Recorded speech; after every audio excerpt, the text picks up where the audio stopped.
must never stop the way, yeah. Birds jumping and I hear my name, grasping into a life. Life is happy but it's so insane. We must merely make a start. Savannah, I'm coming home. Savannah, we'll never be alone. Savannah, the beauty of the world. Savannah, let's all take a roll. Savannah,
she wanted. And if I'm really being honest, I know I could be everything she needs if she let me get on it. Yeah. So come here, baby, listen close, hold me tight, don't let me go. Girl, you know that I want you all my life, but I got so much left to do, except for falling in love with you. So I'ma let you keep me up another time, but please don't stay the night. Don't try to change my mind, baby, please don't stay the night. I know I must do what's right, don't make me ask you twice. Oh, don't stay the night. Don't try to turn it to a fight. You know I love you by my side. Just don't stay the night. I know I must do what's right, I'm done being polite.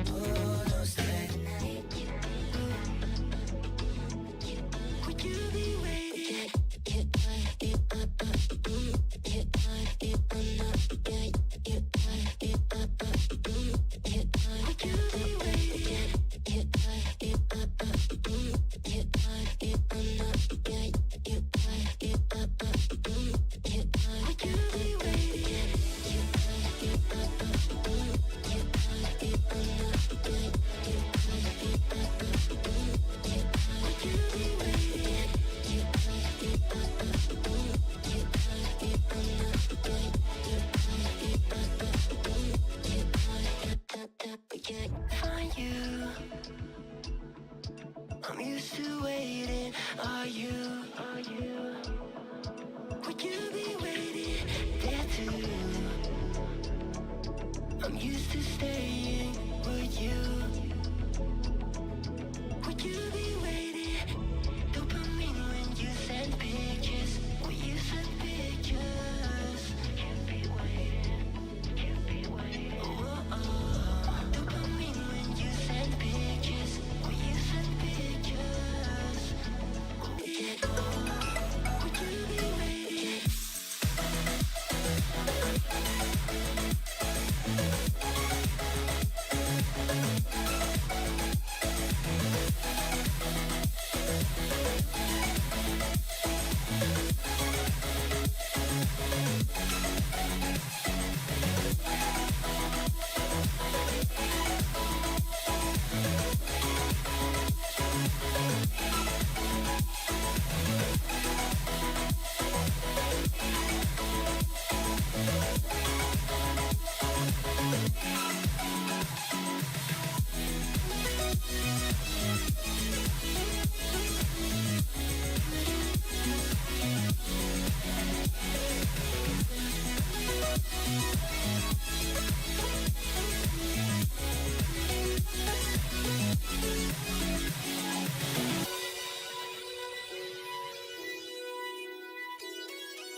My days are brighter, my shoulders are so much lighter. Just for a moment there, I thought that there was nothing more to life. I thought about it, wrote a couple songs about it. Just for a moment there, I lost myself. Mind if I be real for a minute? It's almost like everything I feel had a limit. It now gone past. Finding reasons to smile and to laugh at whenever it's a bad day. Music is my band-aid.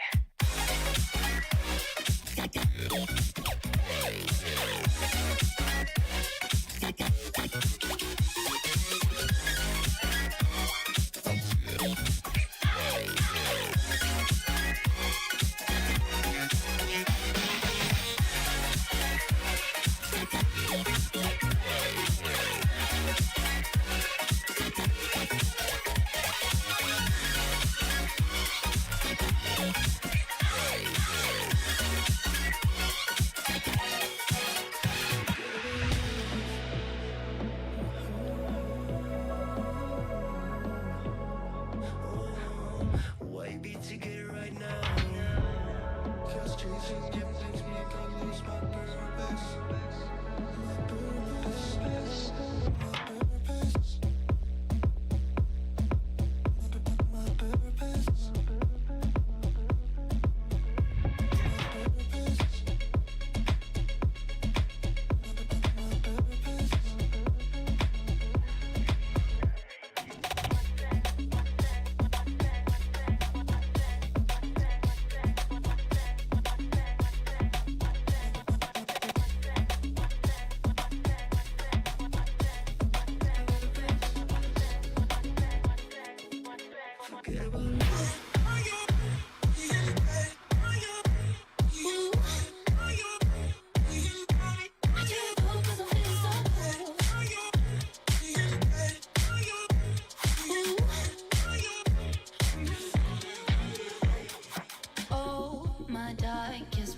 Memories now let me fall back. But you'll be there, ready to rescue me if I go out of track. What is up? Good evening, everyone. What's up, Jonathan? How are you? Let me turn that music down there. What's happening this evening? Well, we got the telescope out and I'm going to do some live astrophotography this evening. Nothing really particular on the schedule. I don't have anything really particular new or that I'm trying, just getting more experience with the telescope. I did tweak with the collimation again, some more today. What's up, John Klopp? Welcome in. Thank you for being here. So I fiddled with the collimation a bit some more, kind of just still trying to find out how good I can get that. So we're gonna do some imaging with that, with the new telescope and a new, well, another iteration of collimation. Kind of like end up chasing your tail with that. Like I get it close, but then I try to tweak a little bit something else, and then it throws the other thing off, and then I fix that, but it throws the other thing off, and so it's kind of a thing. Partially cloudy skies and very windy. That is a bummer. So we don't have any wind. We do have some haze here. There's some high, you know, the fluttery, cirrusy, high hazy kind of clouds that are kind of coming and going. So it might be a weird night with guiding working and not working, and may not be able to get very good data tonight. Oh, that's okay. I'm interested in, really the data that I'm looking for is how does the telescope perform. I've got the telescope set up and I've just run the autofocus. So I'm about ready to do polar alignment, and then we'll get going. Yeah, let's just run the polar alignment tool. We will get this, start from current position, 5 seconds exposure. Yeah, I think I'm going to point at the Orion Nebula tonight because that has some really bright stars, and when collimation isn't good, it really stands out on those really bright stars. So it'll be a good test. And I've imaged Orion before with, I think, kind of poor collimation. So comparing, you know, before and after will be good. We did that the other night with the Horsehead Nebula, and definitely saw some improvement. So yeah, that's where I think we'll be headed. And my polar alignment routine is ready for me. I put the telescope in a very close spot, only 8 arc minutes off. Only 8 arc minutes off from where I was.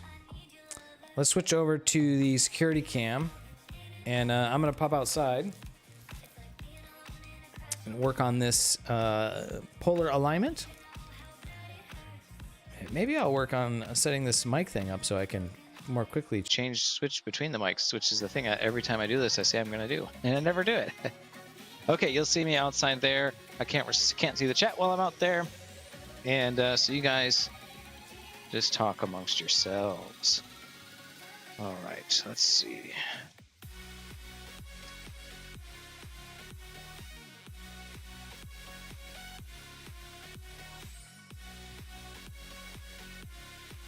Try not to trip on the power cable. Getting an extension is something that I could upgrade to. Okay, I am off only 5 arc minutes in azimuth and 4 arc minutes in altitude. The main project that I've been working on has really been the camera collimator device, and I think that is pretty darn good. Like, I think it as a tool for collimating a Newtonian telescope, I think it works really well, especially compared to the price of a commercial solution. So for like $30 you can build this thing, or for $300 you can go buy, you know, the commercial solution. And the commercial solution is probably better, because, you know, it's better. But is it 10 times better? No, not 10 times better. What I've got is has been working pretty well. So you have the tool, but then you have to know how to use the tool. And so I'm kind of, you know, that's sort of a learning process for me. And to know how good a collimation is good enough. And so I've been kind of busy and distracted and haven't been able to get that project properly put online. I need to make a YouTube video about it, which I have in process. I've got it partially edited, but I need to shoot some more. And it's a tricky video for me to make because I like, how much information should I try to include? Like, I can't really do a tutorial on how to use it. Like, here's a thing I made, but I can't show you how to use it. I mean, I sort of can, but there's actually other YouTube tutorials that do a much better job. So I think that kind of the best thing for me to do is just say, well, just go watch, just go watch this guy's video on how to use it, and here's how to build it, and then watch this guy's video for here's how to use it. And oh, we're getting close here. So just getting set up for the night, just getting the polar alignment dialed in. I've got it close, but this wedge is, my wedge is not very awesome, and so yeah, it gets be a little fiddly to work with. That would be a major quality of life improvement, would be a much more suitable wedge for adjusting the polar alignment. That is something that I would like to have going in the future, and now we are close.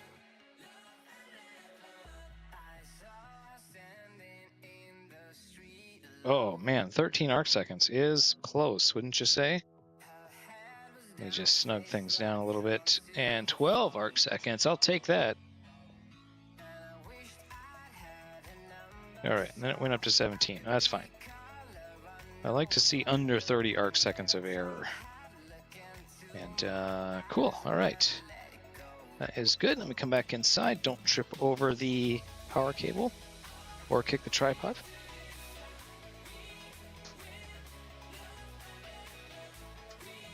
All right. I'll probably have to pop outside to do some camera rotation. Misadventures in Astro. What's up, brother? How are you? You got clear skies where you're at tonight? All right. Let me switch mics back over.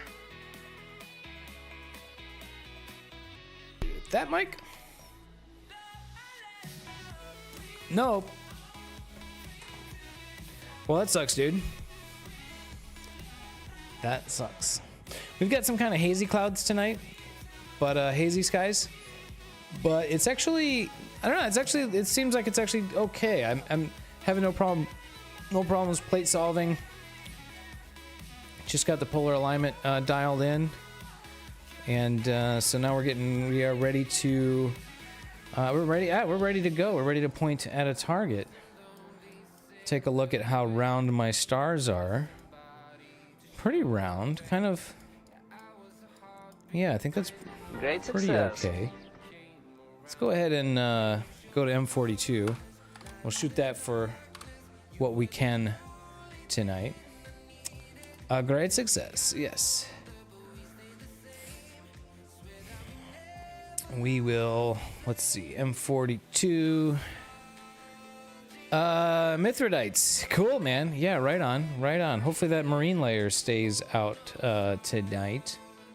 Right, so let's pick a, now this is this really weird behavior in Nina here where it doesn't load the like it doesn't load the image with like the one area where I really need to see it,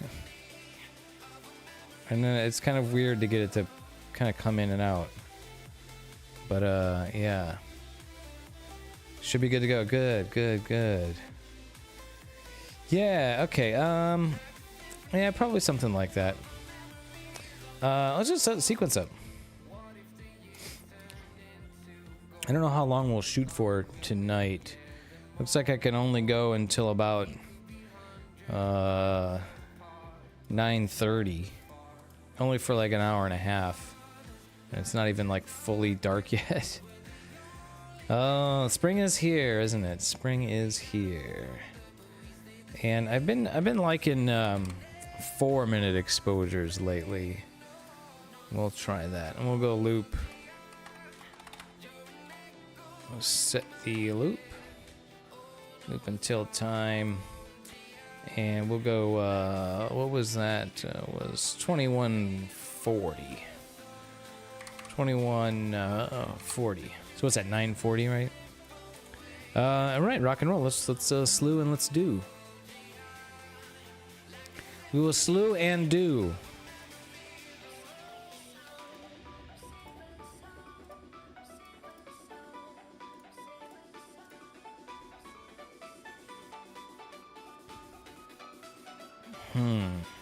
Use a better angle on that security cam there.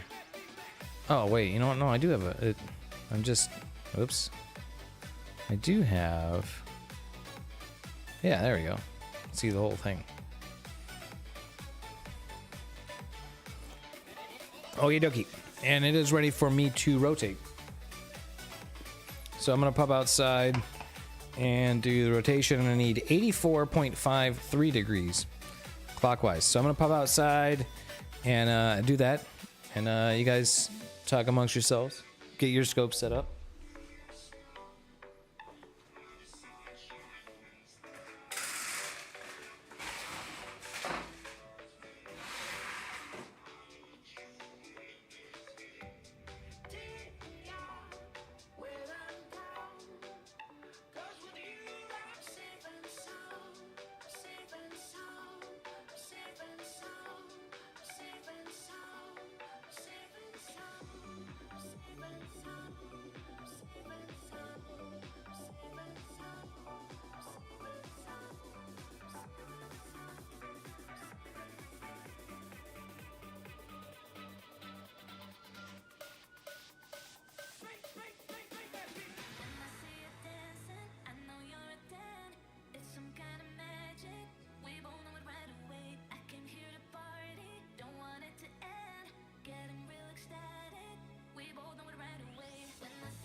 Alrighty, that was quick. That was easy.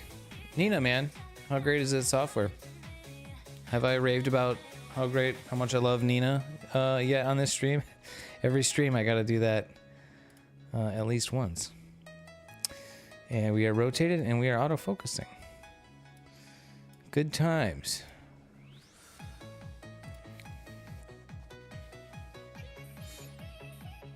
All right, so what is everybody else up to tonight? What's the strategy for astrophotographers and light pollution during galaxy season? Because we were looking at that on the last stream, and it's going to be like several months, like 3 or 4 months till we really have like a mission nebula target that we can shoot with narrowband filters.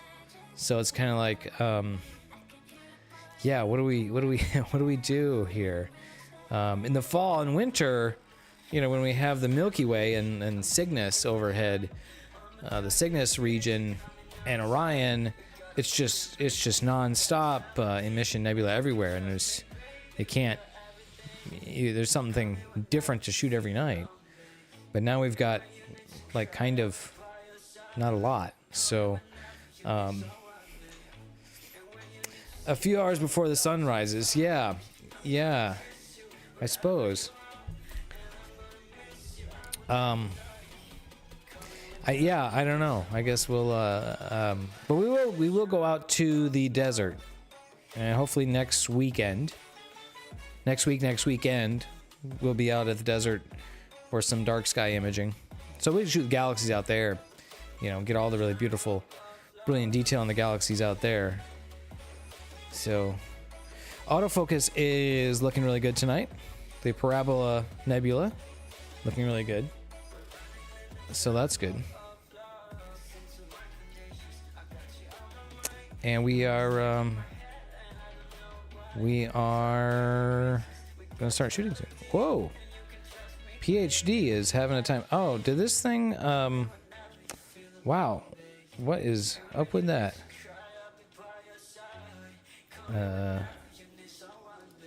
That's a new one.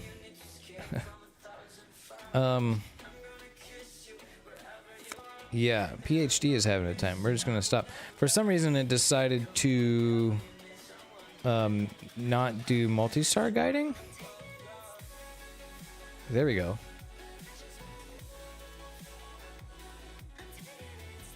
All right, let's start guiding. I have to manually set this. That's looking a bit more appropriate. Let that settle for a second, and then maybe we'll start the imaging here. That's looking good. Okay, now we will run, and we are exposing.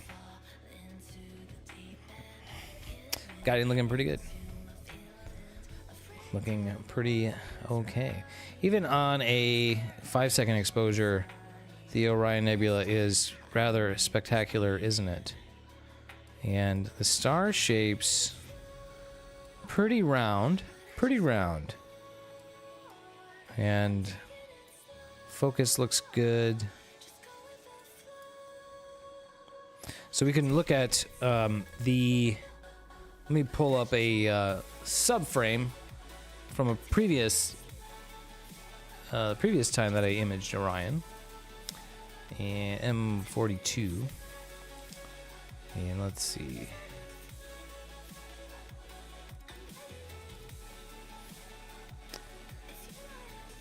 Yeah, so we can take a look at hide that, and let's change the music over. Now is the point in the stream when we change to the chill hop music. So yeah, basically what I'm dealing with, what I was dealing with before, is this sort of wave diffraction. It's not like it's not really a spike, but it's just like a big area of extra diffraction, and it's on, one side of the star. It's really noticeable on all of these. And then when you look at the stacked image, it gets really noticeable. So, I'm guessing that was because of poor collimation. So what we're looking for now is, did that improve?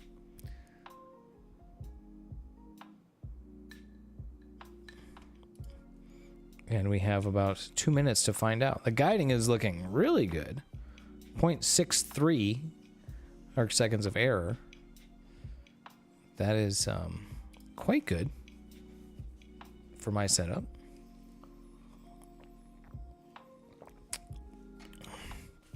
So we'll see how this first sub looks here. If I can kind of get to the point where I'm really confident in the collimation of the telescope, and then, the guiding, especially the guiding can work like this, yeah, be very, very, very happy. So getting it, getting it collimated is a little bit, it's partially tricky because of the hardware design that I have. Some things that are kind of maybe not ideal, and I would like to investigate ways to make it more ideal without it costing a lot of money or being really complex or really heavy. Something you could still 3D print, or mostly 3D print. So that's kind of part of it. And then also, there's some things about the configuration of this telescope that make it not ideal. And really, I think kind of the focal length is too short to be ideal. Like, it really needs to be probably like a 500 millimeter focal length, I think, because of the physical size constraints. Mainly because of the length of coma corrector is the reason, and that drives such as what, Jonathan? There could be a delay in the chat, so okay, so that's interesting.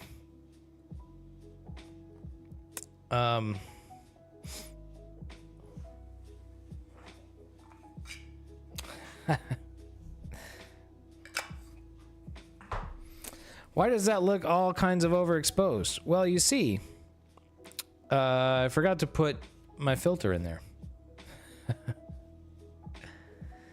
No, this is the DBS 114, the 3D printed telescope. And I forgot to put my filter back in there. So what I have is a pretty horrific, overtly looking, overexposed image of that first image of the Orion Nebula. A little overexposed there. Look at all this light pollution. So it looks like the stars are round, but when they're overexposed that way, then they're gonna be round. So I just stopped the sequence, and I need to go outside and pop the filter in. Fortunately, I have the awesome filter tray, so it literally takes like 1 second to do that, and then I'll have to refocus, but that's okay. So let me do that. I'll be right back.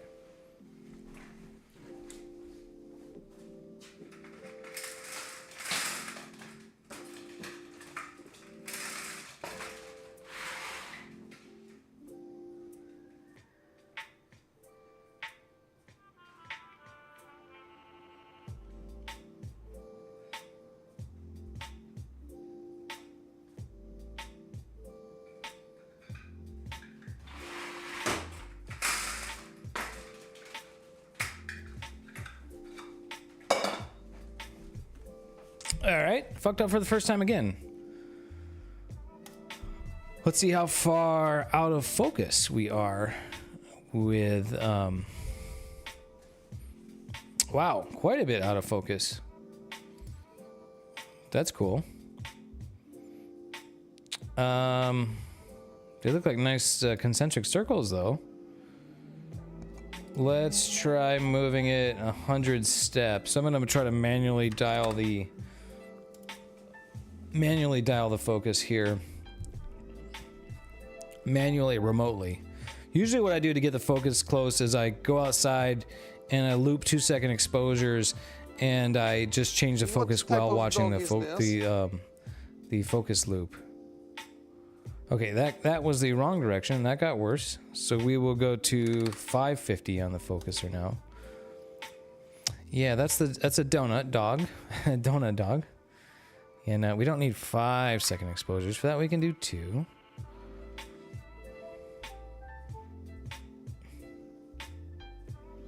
And I think that's better, right? So let's do another 100 steps to 450.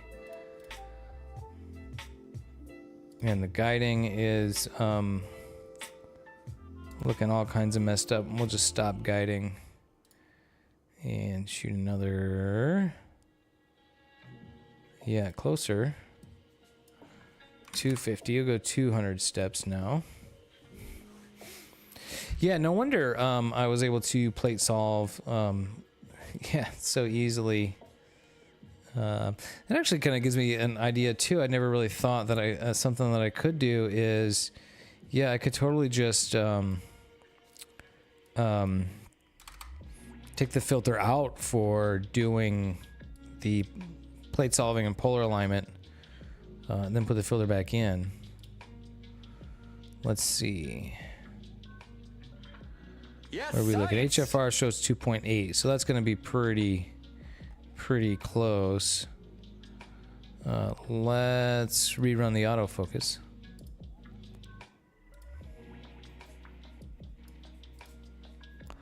A few streams ago, I mentioned building another one. Oh, okay. Like purchasing a scope from me that I build for you, Jonathan. Yeah, or whichever. If you want to reach out, probably the best is send me a DM on Discord. The Discord link up above. Yeah, just send me a DM and we will talk. We will talk.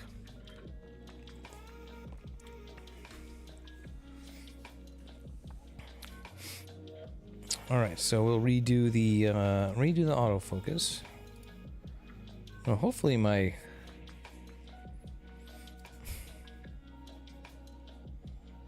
guiding was working really good. Hopefully I didn't screw up anything. I shouldn't have. Yeah, cool. Yeah, send me a DM on Discord. The link is above. That'll be the best way to contact me, and we can discuss that.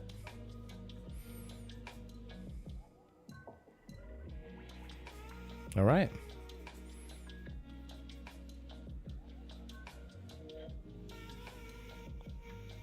It maybe would be a good opportunity to sort of tweak the design a little bit. There definitely are a couple of things that maybe I would do differently. So, yeah. All right, back in focus. And looks like nice round stars. Let's start guiding again. And I'm just gonna watch the graph here, see if it looks like it's gonna, if the guiding is gonna be working okay. Looks like we're probably all right. Let it go for a second. It always seems like it, those first few guiding pulses are not great. So let it go, and yeah, that's looking okay. All right, so let's hit the go button on the imaging. I'm gonna look at my history. I'm gonna thumbs down that image because I'm definitely gonna throw that one away. And it looks like, yeah, we're guiding good now. All right, back up and running. Look at that, quick and easy. Quick filter swap, run the autofocus, and then back in business. Back in business.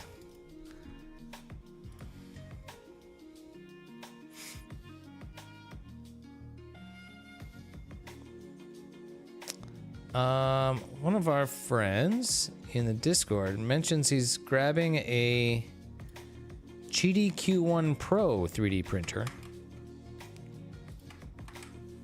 Cheedy has some interesting printers. Let's see if I don't think I've seen this one. Wow, $450. That's not very expensive for something that you're gonna call pro.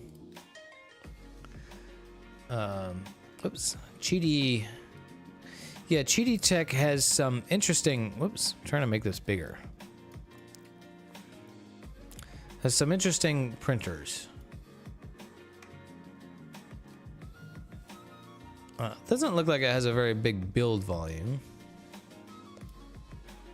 But, you know, not everyone needs a big build volume.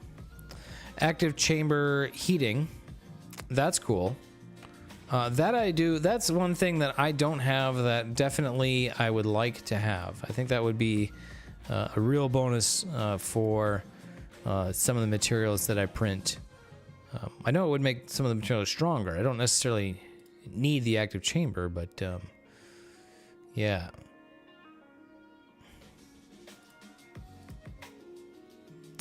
Uh, 245 by 245 build volume. Yeah, so kind of a sort of your mid-size 3D printer.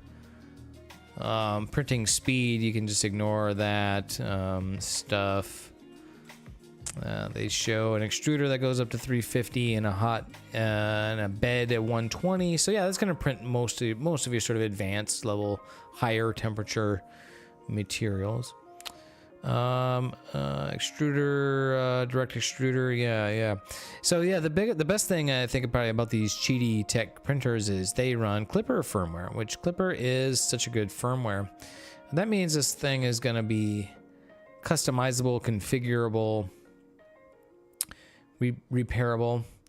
Is that extruder temp a bit low? No, 350 is, I mean, most materials, you're probably not going to be printing anything more than 300, 350. Anything higher than that is going to be like the really advanced materials that require a heated chamber to be like, 200 degrees C or something like that.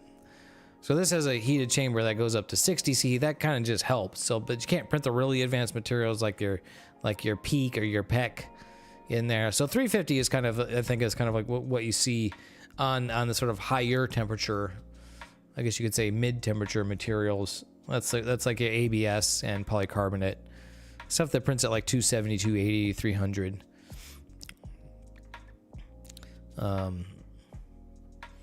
Yeah, I don't know.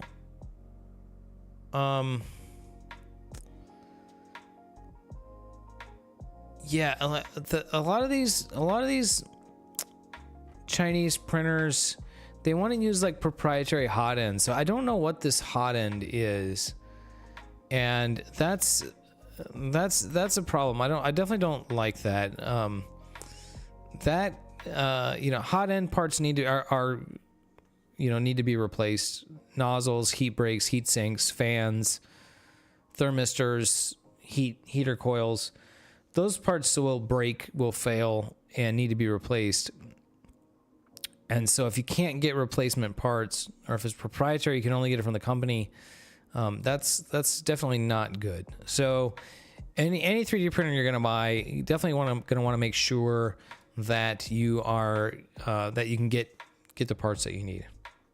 So having said that, we've got the first sub in here. Let's see what it looks like. Those stars are round in the middle. Pretty round. A little bit not perfect, but very, very close to being.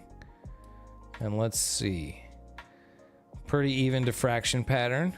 Definitely this, I think, is... I mean, I know this is improved. This, I think, is a pretty good sub. This is... Yeah, I think the amount of sharpness and detail in here... That's pretty good. That's pretty okay. I'm gonna get the live stack going, but before I do that, I'm gonna delete that first picture. That was that first sub that was with the that no filter sub. Yeah, we'll just delete it, and then let's get PixInsight and the live stack going. Yeah, Mithridites hit under 1 arcsecond for guiding last night. Okay. Yeah, still getting spikes. Yeah, yeah, we should, look into that. Onyeka N. Thank you for the follow, and thank you for being here. And I hope I pronounced your name correctly. Onyeka. That's a cool name. So we're kind of talking about 3D printers and taking pictures of space. Two things that are really awesome. I'm just gonna get my live stack going of the Orion Nebula. Only gonna be able to shoot it for like another hour here, hour and a half maybe, and then it will set. But you know, if we can have like one more last night on the Orion Nebula, you know, maybe like a send off for the Orion Nebula. The Orion Nebula is the most spectacular deep sky object that we can see with a telescope or that we can image. Definitely in the night sky. Definitely the most spectacular image that we have, or most spectacular object that we have, that we can see from the planet Earth. So it's gonna be kind of sad that we'll lose it for a season, but it will be back again. Any way to do a thorough testing to see where your errors are showing up? Yeah, I don't, that's a good question.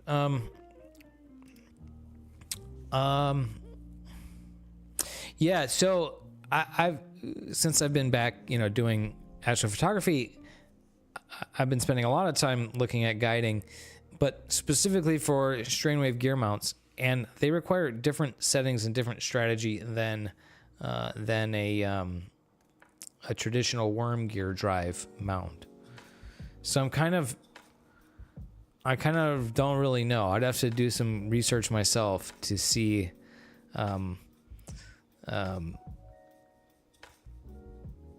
what you would want to do with a traditional worm gear style mount. You opted not to shoot the Orion Nebula this season. Okay. Right on. Well, you have that to look forward to.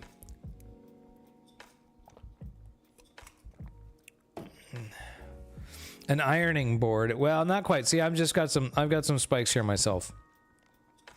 They shouldn't be too bad that that they lead to blurry stars. In fact, we've got another sub here, and it looks also really good. Like a surfboard. Yeah, because there's waves, right? So you can use a surfboard. No. I'm getting spikes to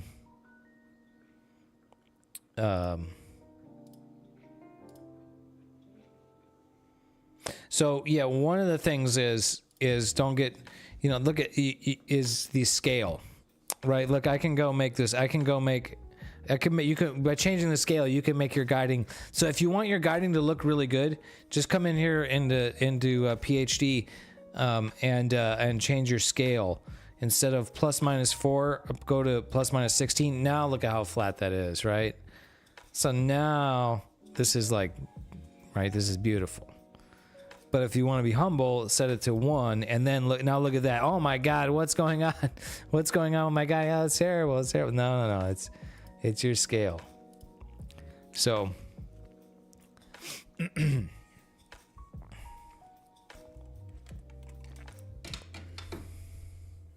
makeup on the pig, exactly.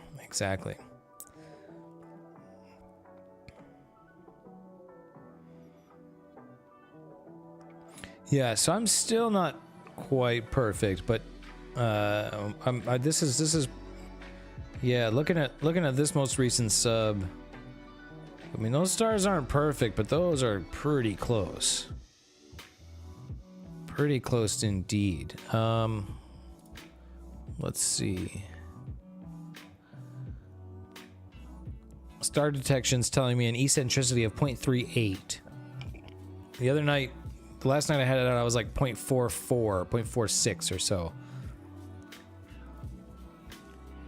So I'm guessing eccentricity of 0 would be... I just have to Google that.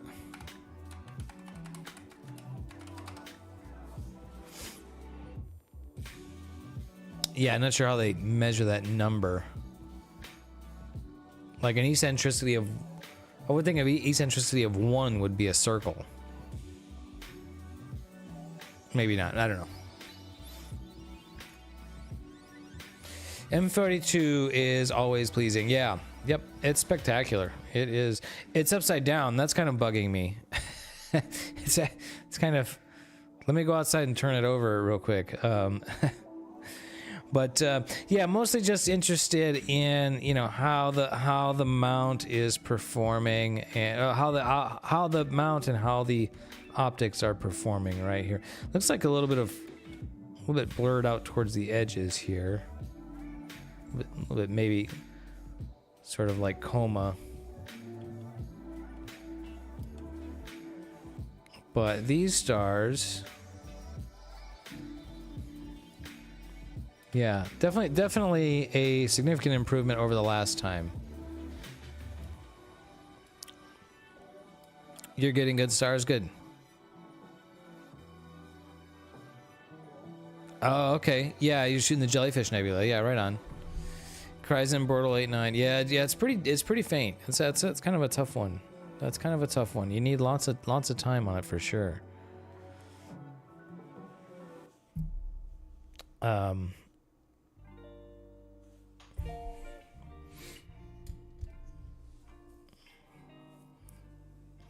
Yeah. Cool. Okay, so we're looking good here. We're looking good. Now I'm showing 0.74 average error, 0.75. Whoop, I just said that and it jumped 0.87. So a little bit worse. Yeah. So let's take a look back at this this printer. This Cheaty. These guys had another one. Yeah, the Max. This one, yeah, this one's bigger. This has a bigger build volume. Yeah, 325 by 325. So this is like their bigger printer. It looks like it's on sale for $739. Also runs Clipper. I kind of don't like. Well, no, I definitely don't like this thing in it's kind of in this big plastic box. I mean, I know it has like a metal frame in there and stuff, but it's kind of like really plasticky and kind of like a lot of plastic, and kind of has this sort of cheap look to it. I don't know.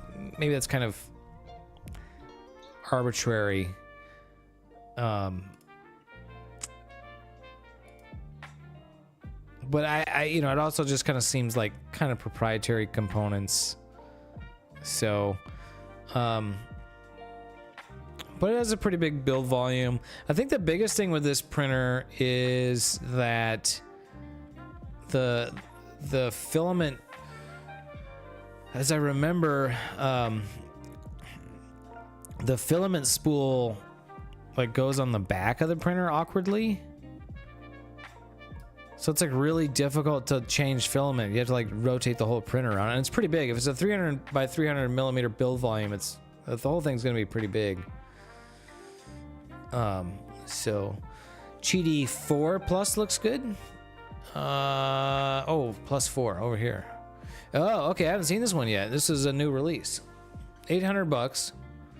I already like the look of it better.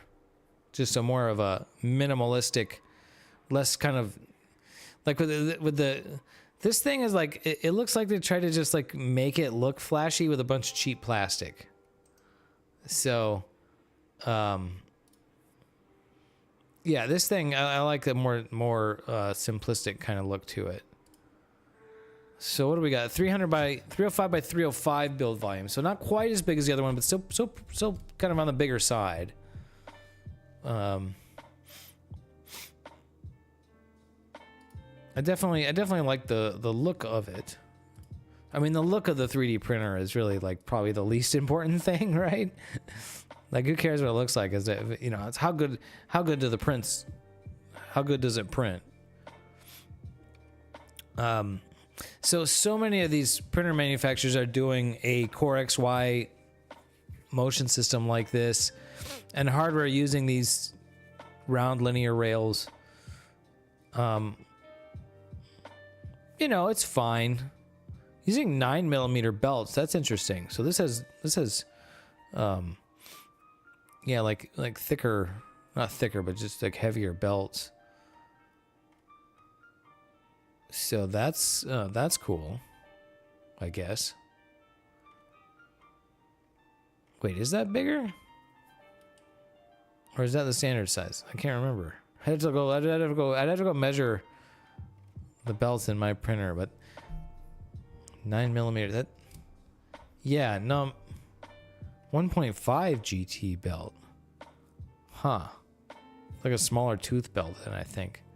I think I use GT2 belts is like the other, is like the kind of the main industry standard. Huh.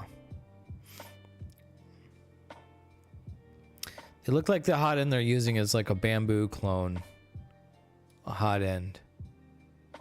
So I mean, that's probably okay, because I mean, those printers are so popular, you know, you can find parts and third-party parts and stuff. So UC San Diego keeping it pretty close with Michigan basketball. No, I don't follow basketball. But if you enjoy it, then that's awesome. I do like a good, you know, I do like a good sports ball. You know, when it's close, when it's competitive. You know, when you're watching a good game and it's back and forth and there's energy in the building, like, yeah, I definitely can appreciate that.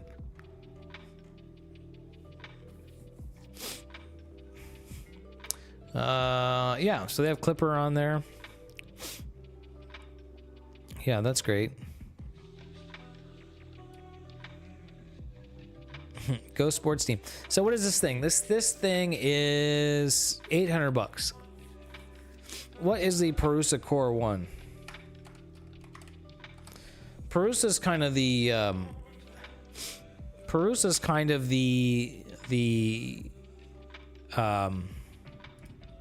what would you call them? They're kind of the premium brand of like consumer level 3D printers.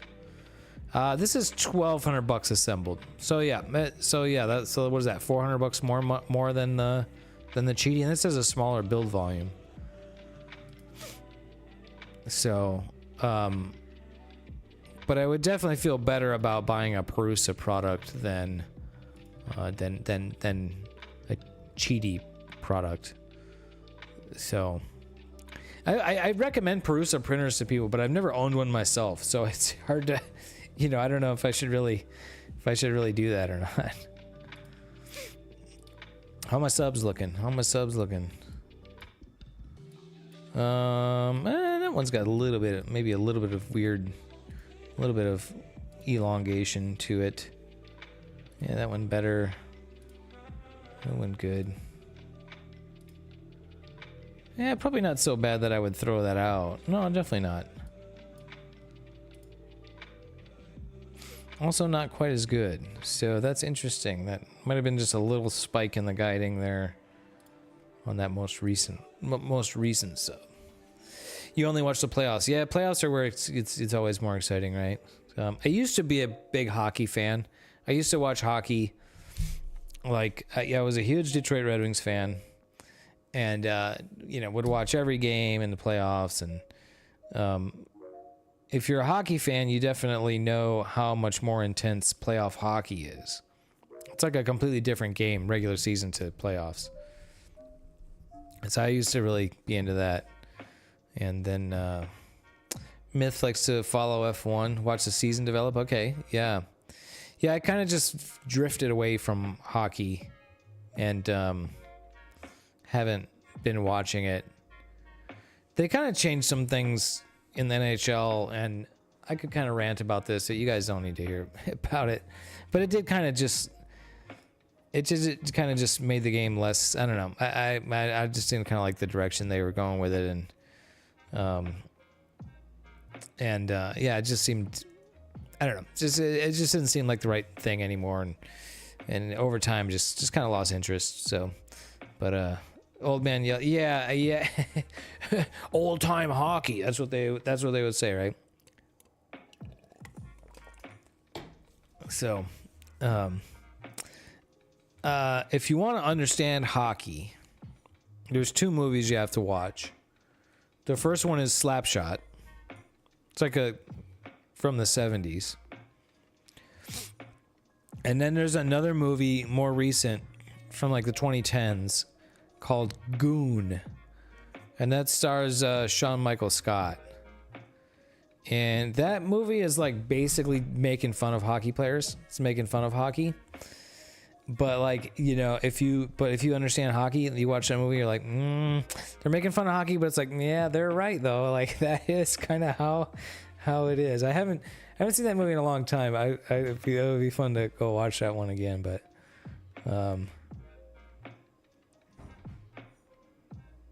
Goon, yeah.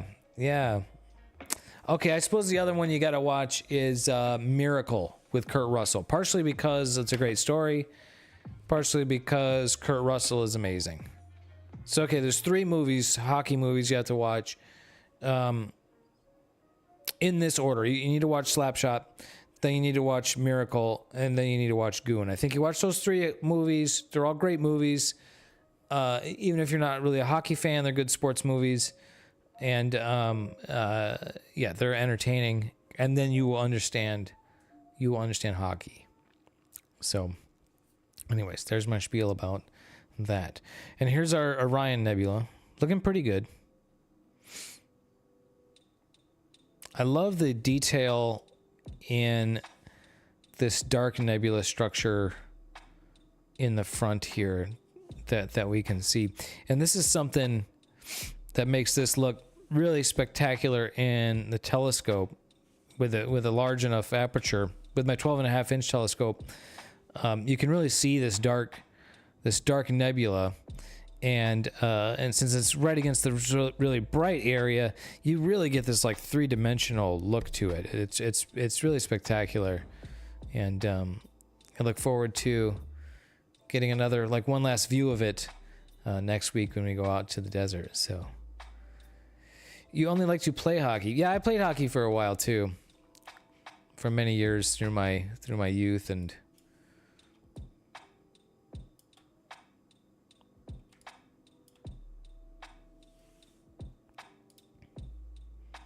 I mean that's probably part of the reason why I stopped watching hockey is because I stopped playing hockey.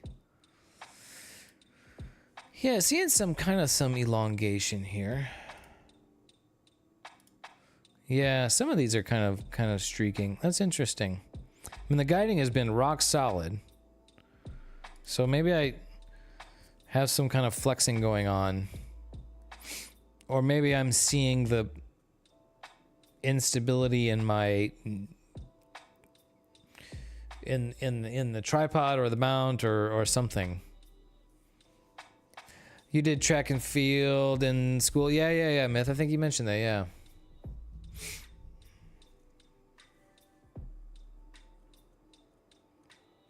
Yeah. You and me both would not be very good basketballers. A pole vaulter.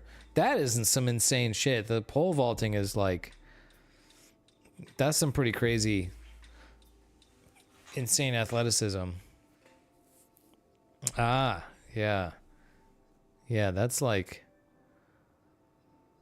That's one of those things that look... It's like, how do you learn to do that? Like, how... Like... Because, like, you gotta, like... do these crazy moves where you're like flipping on your back and stuff, and it's like, I guess there's got to be some kind of progression to it, but it seems like at some point it's like it's just going to be really ballsy because you're like, yeah, you know, like especially the really high one. Yeah, I don't know. Always been curious how much you can see through a larger telescope. Yeah, it's what's the largest telescope you've looked through, Jonathan?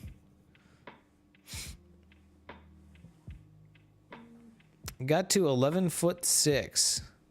That sounds pretty impressive, man. Star Traveler, that's... Yeah. The fan, you think, could be causing vibrations. Fair enough, Bill. Maybe we'll give that a try. We're here to try and improve. So,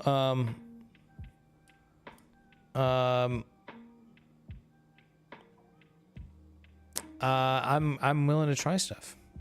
World record is 20 feet 6 inches. That's insane. My camera has a fan on the back of it, Myth. It's not a proper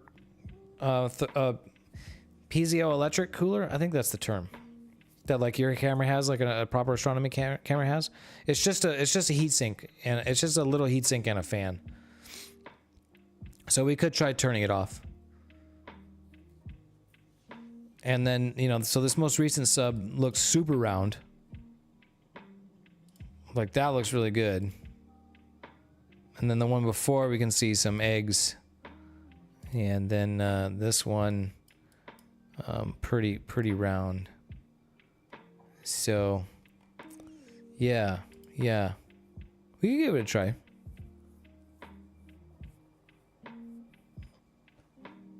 Oh, wow.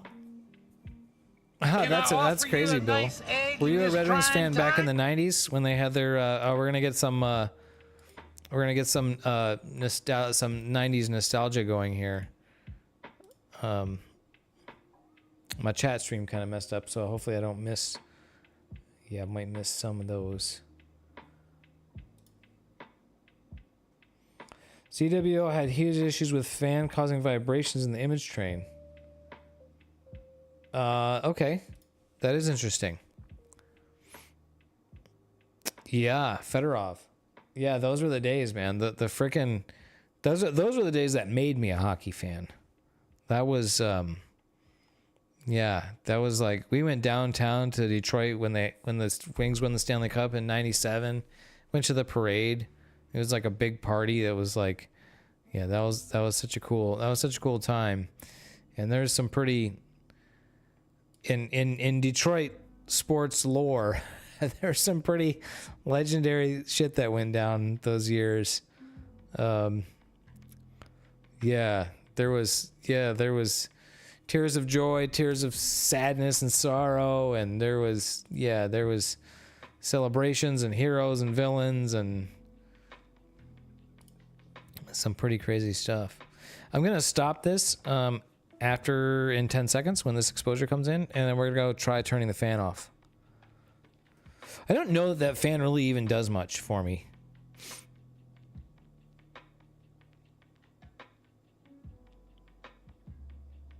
Okay, we're gonna stop it. This most recent one looks good.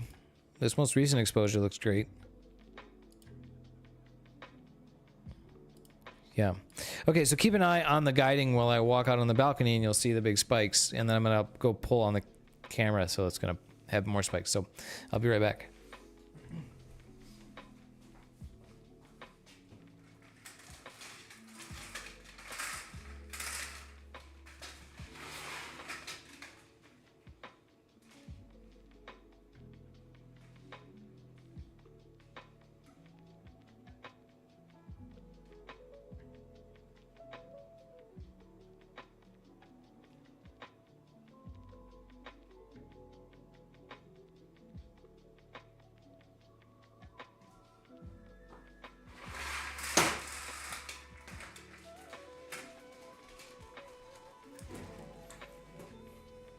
Oh, I did a smart. Oh, I didn't have the camera on. You guys didn't see it. I did a smart.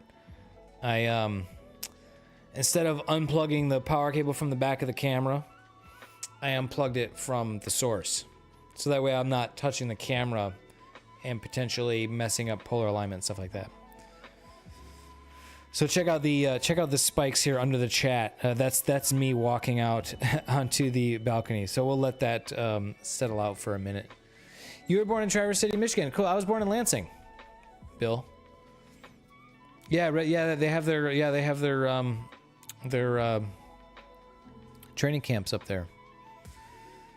Yo, yeah. Oh wow, legends. Stevie Y, Fedorov, Bowman. Man, those were the days, huh?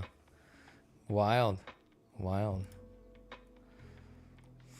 I got my picture taken with Ken Holland at in Vegas.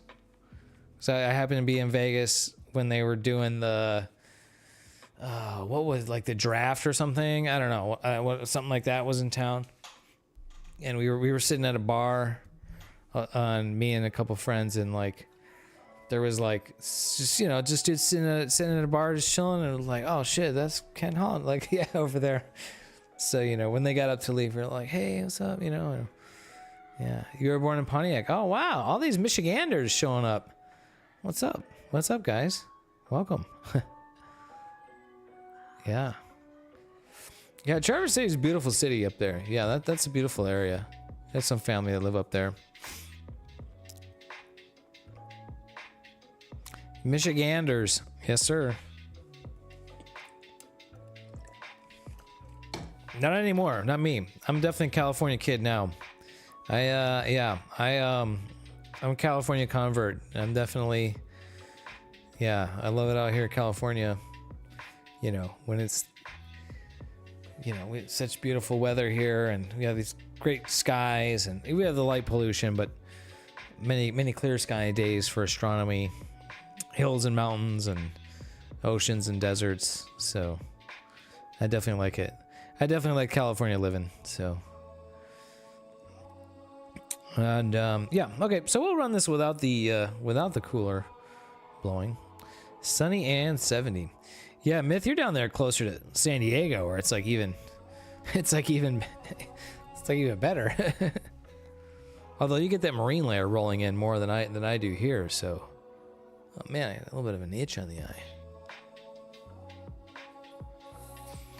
Come on, 2 minutes here. We're just gonna wait 2 minutes to see if this exposure comes in, and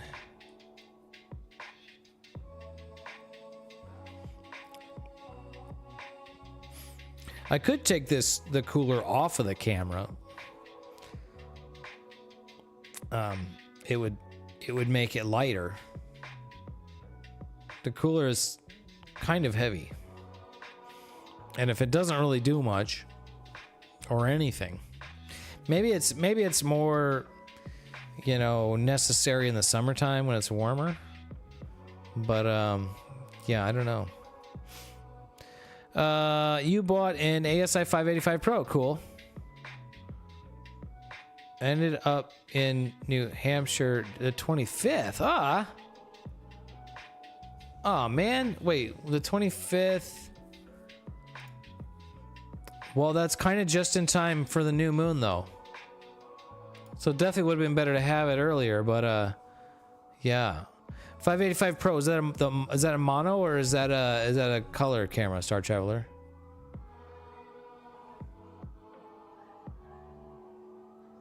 Chris Chelios was a bit of a dick in person.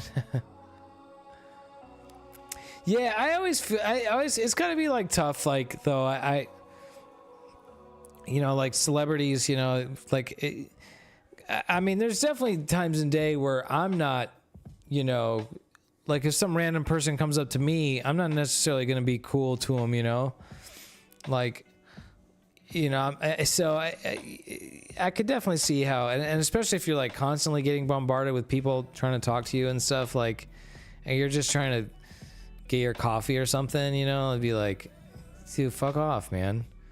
So, you know, I don't know. I try to give them the benefit of the doubt, you know. Okay, there we got a new image, and these stars are pretty round. Those may be the most round ones yet.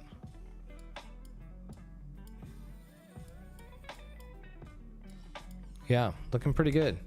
Yeah, geez, I wonder if that cooler was causing me issues.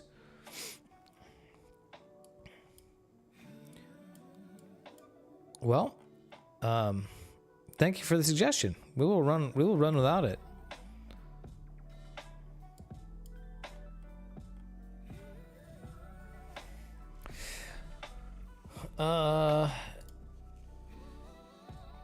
Yeah, let's take a look at that camera. ASI 585 Pro.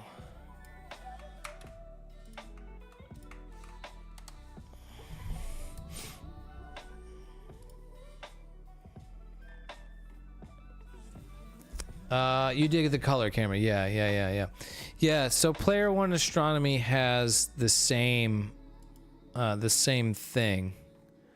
I mean, a lot of, yeah, this is just like this popular sensor. So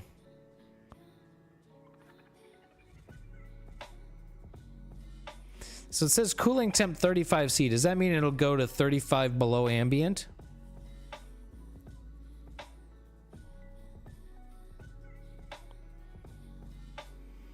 Yeah, it kind of seems like it, huh? Myth. One thing I will say about it though, I guess if there's one thing I don't really kind of like is the 16:9 aspect ratio is I feel like it kind of makes it's a little bit more maybe limiting on a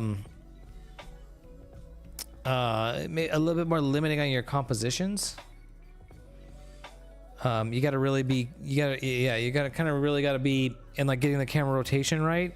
So I'm having to do, you know, I'm having to do a lot of camera rotation stuff, and oh, my webcam decided to be auto exposure. That's why that was kind of high. Now let's put it back where it was. Oh, whatever. So yeah, so it's something that has like a 4:3 aspect ratio or even a square aspect ratio, you know, might be a little bit easier in that regard. So how much of an issue is mirror flop? Cleaning mirrors and clips aren't.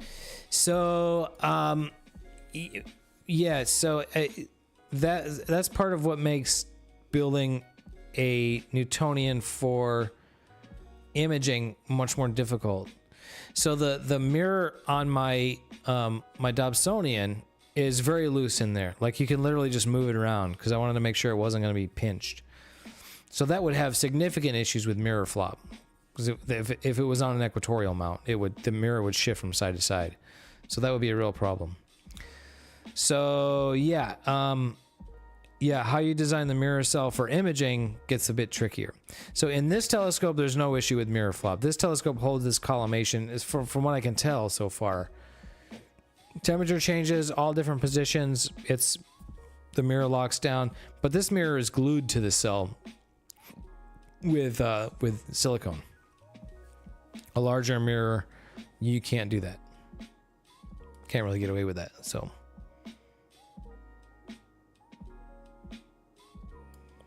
yeah, this thing is also only a 4K image sensor, which is high for video but low for stills.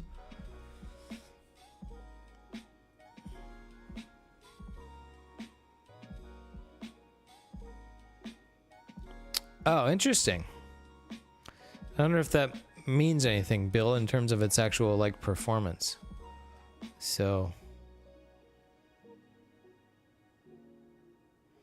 yeah, the cooled Player One camera has a carbon fiber body, or I don't know if it's real carbon fiber or faux carbon fiber, but so I mean, it looks cooler. So yeah, I kind of almost did. I was gonna kind of maybe buy the Uranus C Pro. I do wish I had a cool camera. Yeah, this just looks cool. I mean, it's got this carbon fiber body, right? You know, so. And this is $569. How much is the the ZWO camera?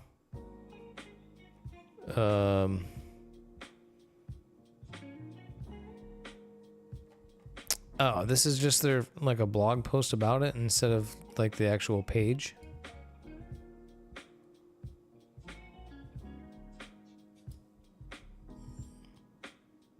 Yeah, isn't this like a new camera?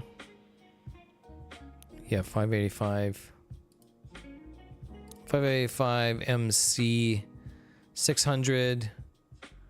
So the Player One camera's a bit cheaper. 569 versus 600. So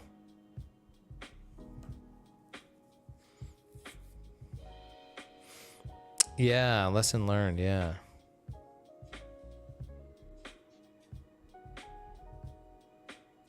Oh, okay. Yeah, I mean, as far as physical size, they look pretty much the same.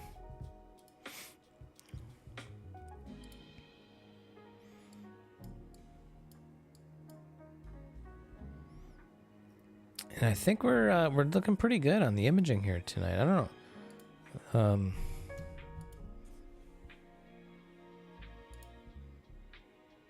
I mean, we're definitely looking very good. This is probably the best overall that I've got. Best star shapes, best diffraction spikes. You know, once this is stacked and blur exterminated. Not perfectly round, but pretty good. Everybody loves the 585. Everybody's a fan of the 585.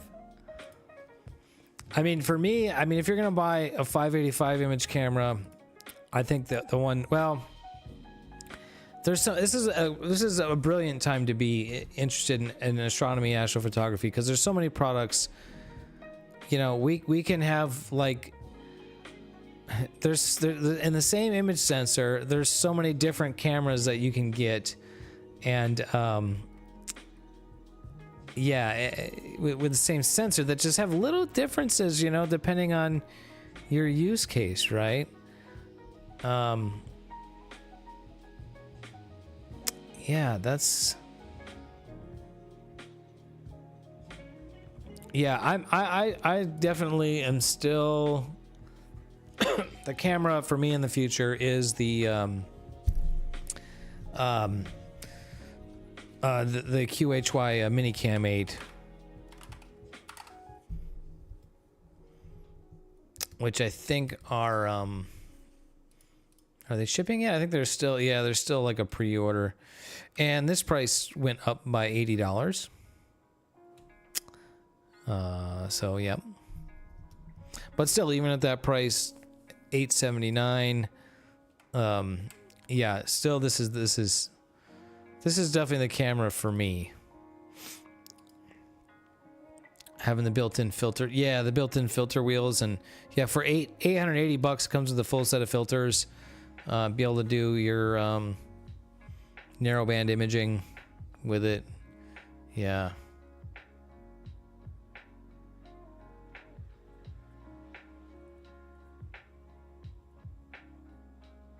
Ah, First world problems, Bill. My Edge 14. Yeah. You're not going to get too much sympathy for that problem. But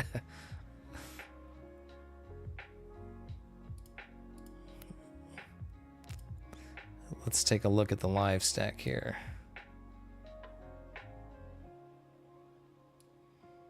Pretty great. 11 images in the stack. Yeah, I'm really pleased with how this is looking.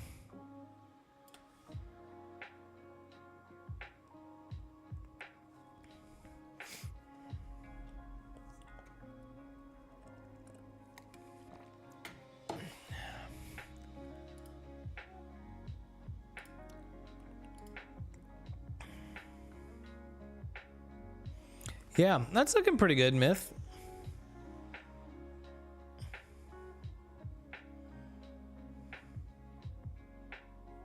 I wonder, let's see, can we kind of maybe infer something from this guiding? Yeah, okay, so there is, if we look at RA, RA looks like you're chasing the seeing. I'm pretty sure that's what you got going on here, because it's like it's making a correction and then it's making another correction, making a correction, making another correction. It's like just it's doing too much. I think is what you've got going on. You get these random big spikes, but in between it's not really smooth either. What you're doing 1.5 seconds on the guiding exposures. Are you doing multi-star guiding? I mean, I know that's like the recommended thing for everybody. So multi-star guiding, you should see a bunch of little green circles. You are, yeah, right. Yeah.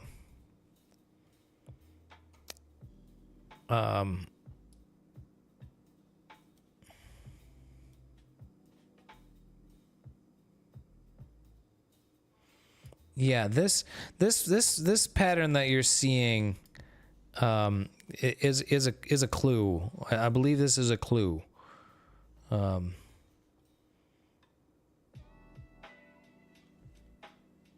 That has a micro stepper.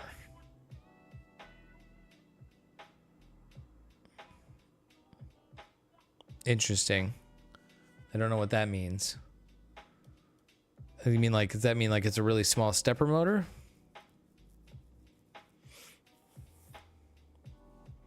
You might be bouncing between steps. Interesting. Yeah, so Bill says try increasing your min-mo settings or your exposure time. It looks like you're chasing the seeing. So the min-mo, yeah, both of those are really quick settings you can change. And then yeah, so you've got, I think that's one thing. And then the other thing is these kind of random big spikes.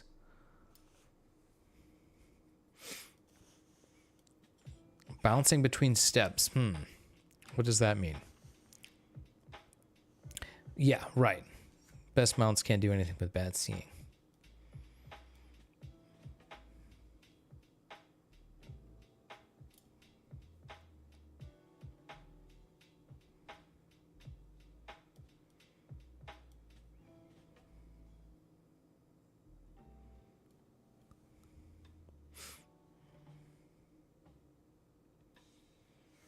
I know he did the other night.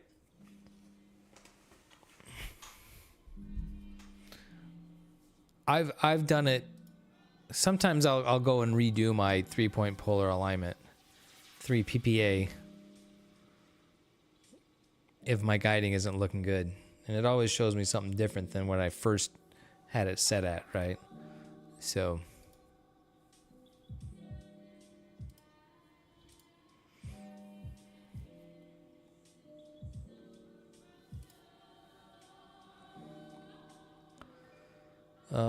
Okay, so we got about 30 minutes left on this.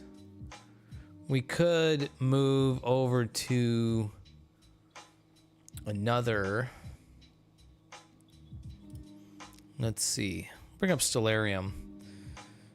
We could go to like the Rosette Nebula or the Monkey Head Nebula, and I can definitely get some more time on those targets.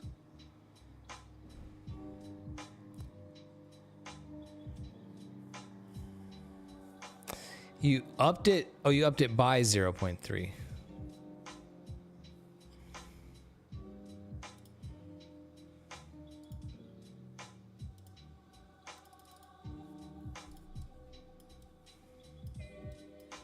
So let's take a look at Stellarium here. Orion Nebula. And then look at date and time. And we'll go 40. According to this, I should be able to shoot it for a bit longer.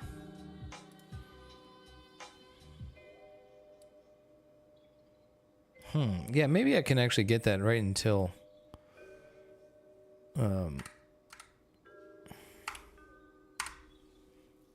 yeah, maybe I can go right until 10 on that.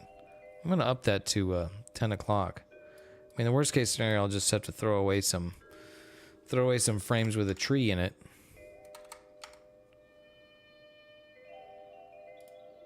Yeah, let's get a bit more time. Might be kind of fun. Oh, we might be getting into some sky glow here too. Ran into that last night. Then yeah, we could definitely go to one of these other targets here. Christmas Tree Cluster, Seagull Nebula. How long can I get the Seagull Nebula for? That one's got some nice details in there. Our friend Hefe shot Seagull Nebula the other night, and I was impressed with what he was able to get with it. So it looks like I could take that until it looks like about 11:30. It's a bit lower on the horizon though. We'll see what the sky glow starts to look like. It may not. Yeah, it may be too low on the horizon. But yeah, right about 11:30 is where I lose all the cool stuff here.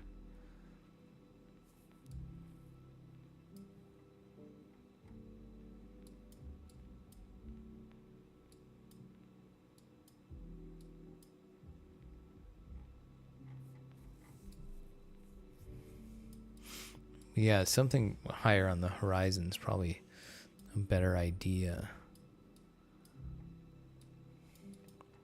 Well, I could go Christmas Tree Cluster. I actually have, yeah, shoot that for another hour and a half. I actually have a couple of nights of data there too that I haven't merged together yet. Take a look at my Christmas Tree Nebula shot.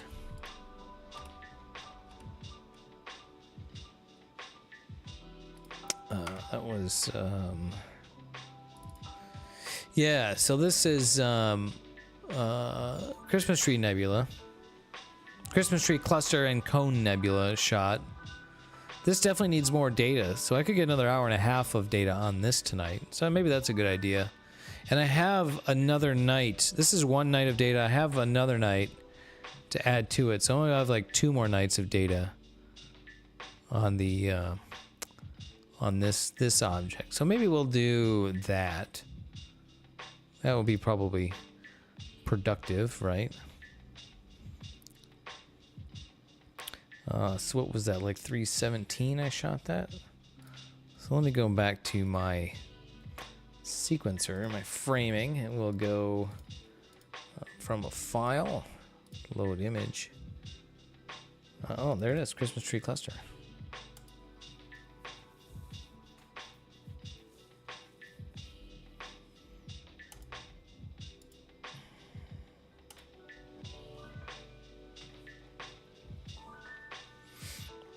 And we'll delete those things. Slew center rotate.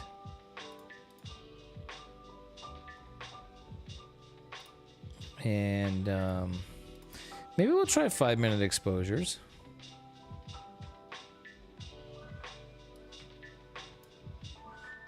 And we'll loop that until, yeah, 23:30.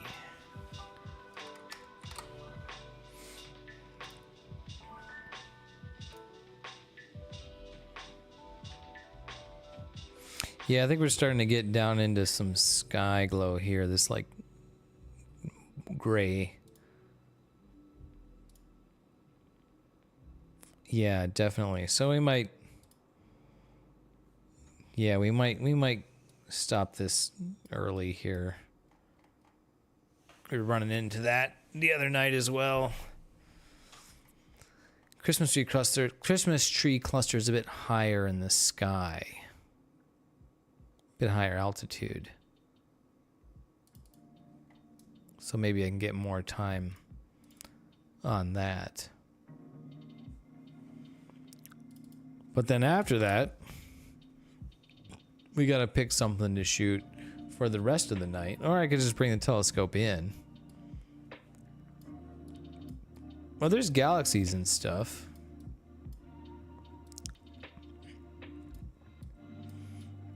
The other night I shot the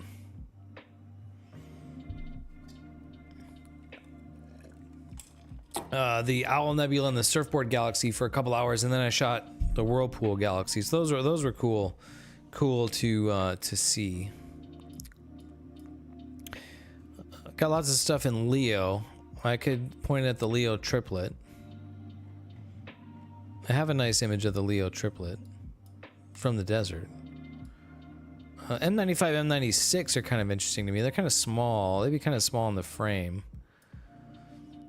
Oh, it'd be cool if I could get them in the frame with those galaxies too, but kind of just barely. Those would get lost with the stacking artifacts.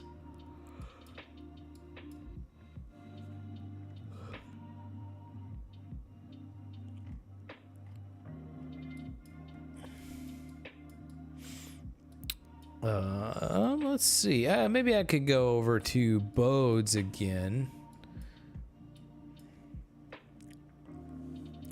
Onyeke, what's up? 60 hours of the Seagull Nebula would be nice.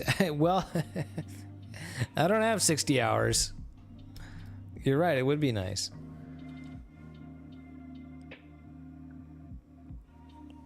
I don't think that's very dumb at all, Misadventures.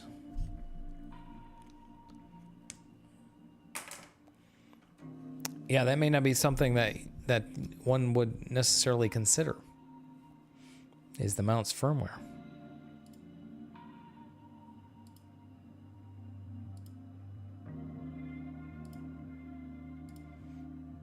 Oh, I thumbed this one down. Did I mean to do that?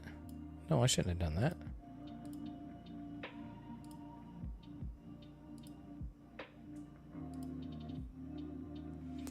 Yeah, I think we're performing pretty good here. I mean, hard to say if turning the fan off really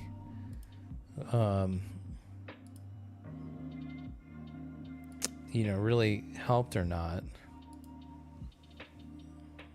But yeah, maybe. I think since I turned the fan off very consistently round stars. Yeah, this most recent one is showing eccentricity of 0.24. That's the lowest that I've seen.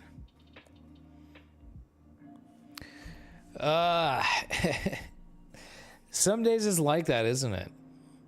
Where you're just like, it's just a headache. You're fixing clogs and pulling the hot end apart. And yeah, that's one thing that's definitely I don't like about working on 3D printers is, yeah, dealing with clogged nozzles or extrusion issues.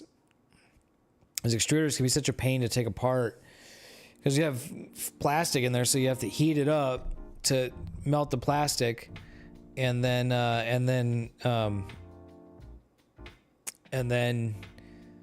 you know, take it apart, but then you have to let it cool down, then put it back together and heat it up again, and waiting for that is, yeah, it can be really a pain.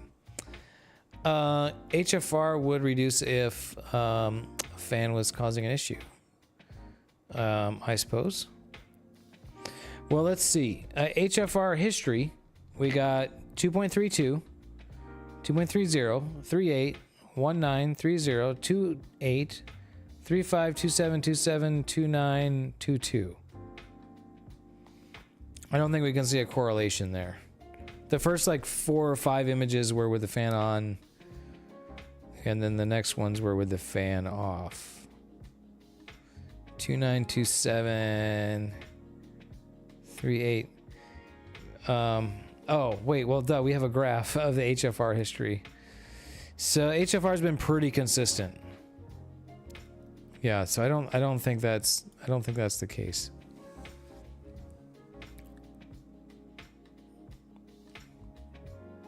Ah, well, that's good. What are you printing? Zach, what's up? Yeah, Orion. Oh no, how come you can't polar align? Yeah, we're getting really good data on oh, yeah. My bad.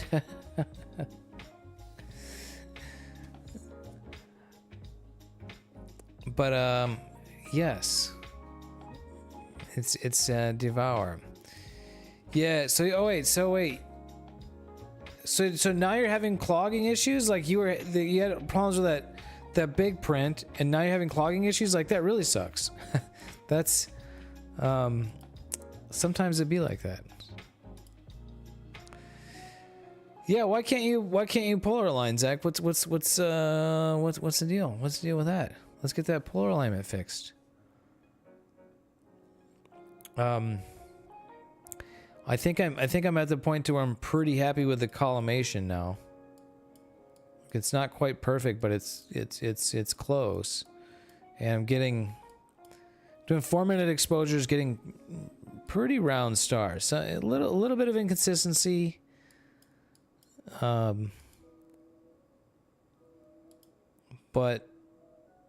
yeah, pretty good. So Bill recommended we turn the cooler off, the fan off. This camera doesn't have a cooler, just has a fan. To see if maybe that was causing vibration issues. And I don't know if we can really tell. Yeah, it's hard to say. I think we would need more fan on, fan off data.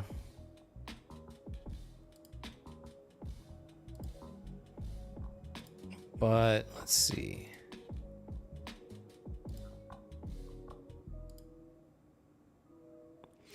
Well, since I've turned the fan off, it's been very consistent. So whether that's because of the fan or not, I can't tell.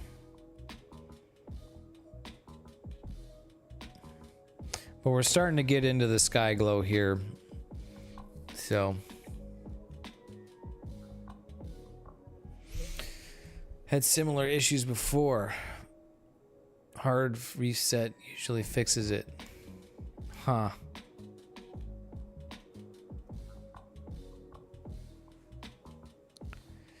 Yeah. Shooting in the light pollution is just about solving these issues so that when you go out to the dark skies, then you're not doing troubleshooting. Cool. Where are you headed out on Saturday? Saturday should be, I mean, I think pretty much everywhere in SoCal the weather's going to be at least decent for the next, week.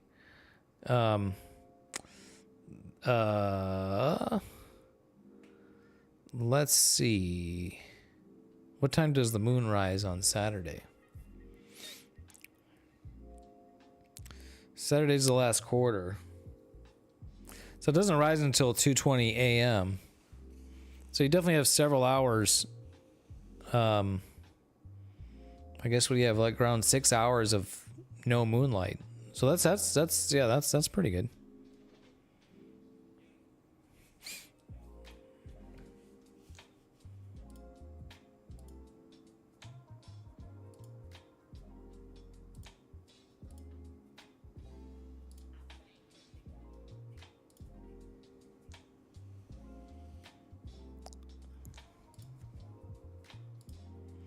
Jonathan, I have your DM here on Discord.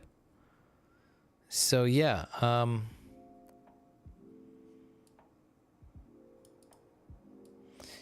so I'll get back to you probably tomorrow But if you don't hear from me, feel free to bug me, because maybe I will forget. Okay, deciding between a jellyfish or a monkey head. Well, both of them are very cool targets. Jellyfish is tricky. Depends on how your equipment handles that bright star.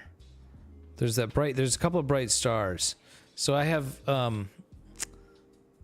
my image of jellyfish and monkey head. This I shot with the Rokinon 135 lens. And I don't like this image because of this massive halo. So I get like the first big halo and then this other massive halo. So that's because of mostly because of the filter. The filter that I'm using has bad halos. So yeah, and it's you can't like clone stamp that out, right? It's a big area of nebulosities covered by these halos. So this looks really ugly. And so yeah, so this target is kind of particularly tricky. So because of these bright stars. So that's maybe an idea for something to consider is if you don't know, you know, or if you think that you're going to have issues with halos, then maybe don't look at this target. Then maybe look at the monkey head, because there's no super bright stars that are going to ruin. And there's a lot of really fantastic detail in here too, right? To get out. So, yeah. Anyways, that's my take on that. I don't know if it's a particularly hot take or not, but yeah. If I had to prioritize time between one of those two to look at, that would be a determining, maybe not the determining factor, but a consideration. So, all right, Orion is, unfortunately, I think we are just getting too much sky glow. I think that's probably the case. Yeah. Yep. Which filter?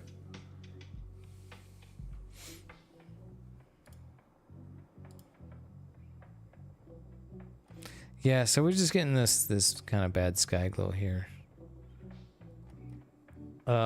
Maybe we ought to just go to the Christmas tree nebula now.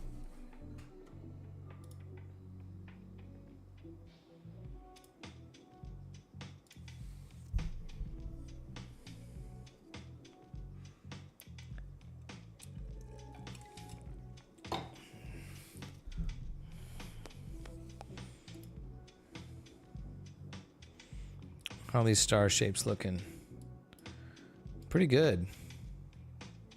I think this is the most consistently round that I've been seeing.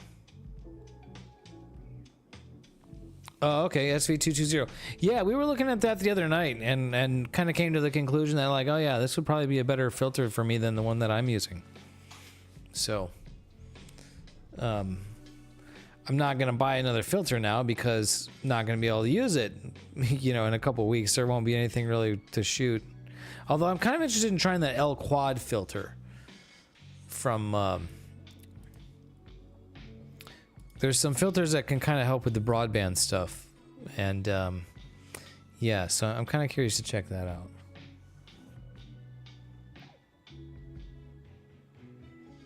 Yeah, you've got the SV220, right?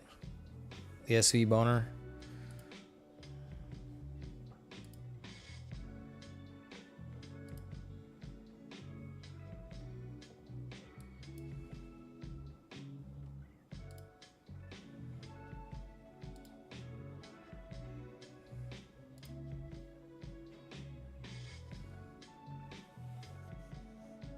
I'm curious to see, like, you know, the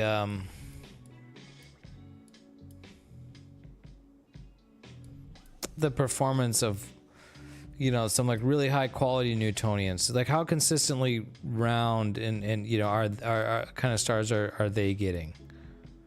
You know, am I being too critical? You know, so You're shooting with the L quad right now. Right on. Yeah. Oh yeah, yeah. No, that's right. You were telling us that, and you're impressed with it. Yeah. Yeah.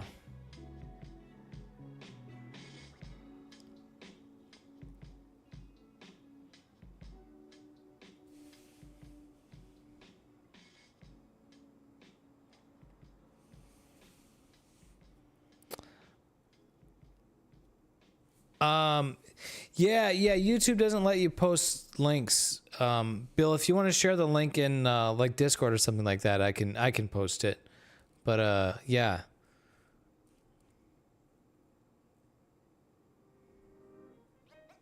Oh, okay. Yeah, right on. Gotcha. Well, we can just look his channel up. Yeah, because we're gonna have several months where the only thing we really have to shoot are galaxies. So we're all gonna need broadband galaxy shooting filters, right? So.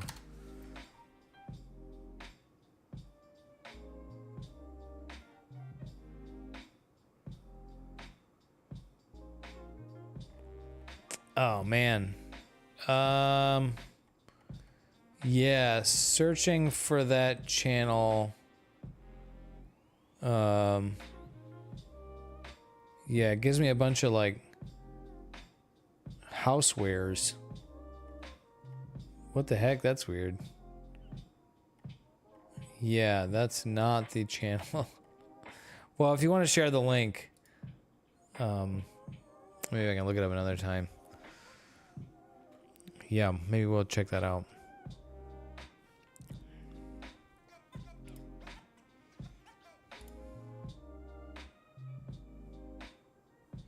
Yeah, so there's like a lot of detail on the top part of the nebula here that we're just completely losing now.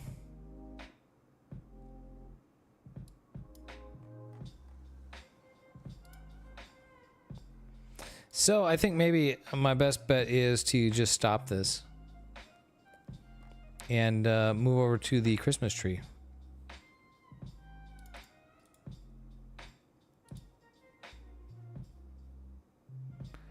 You just realized you haven't greased your Y-axis in months. I never. What printer are you using? Oh, you're on that. Yeah. Those may need some. So I think the round linear rails may need more frequent greasing. Yeah, okay, so we have, yeah, this guy. I'm sure I've seen some of his videos. Yeah, okay. We'll check it out. Yes. Scorpio filters?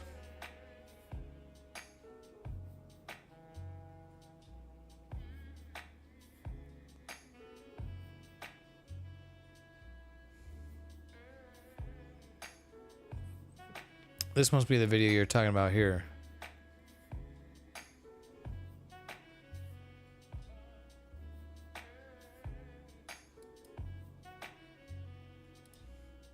Yeah, cool. We'll check that out.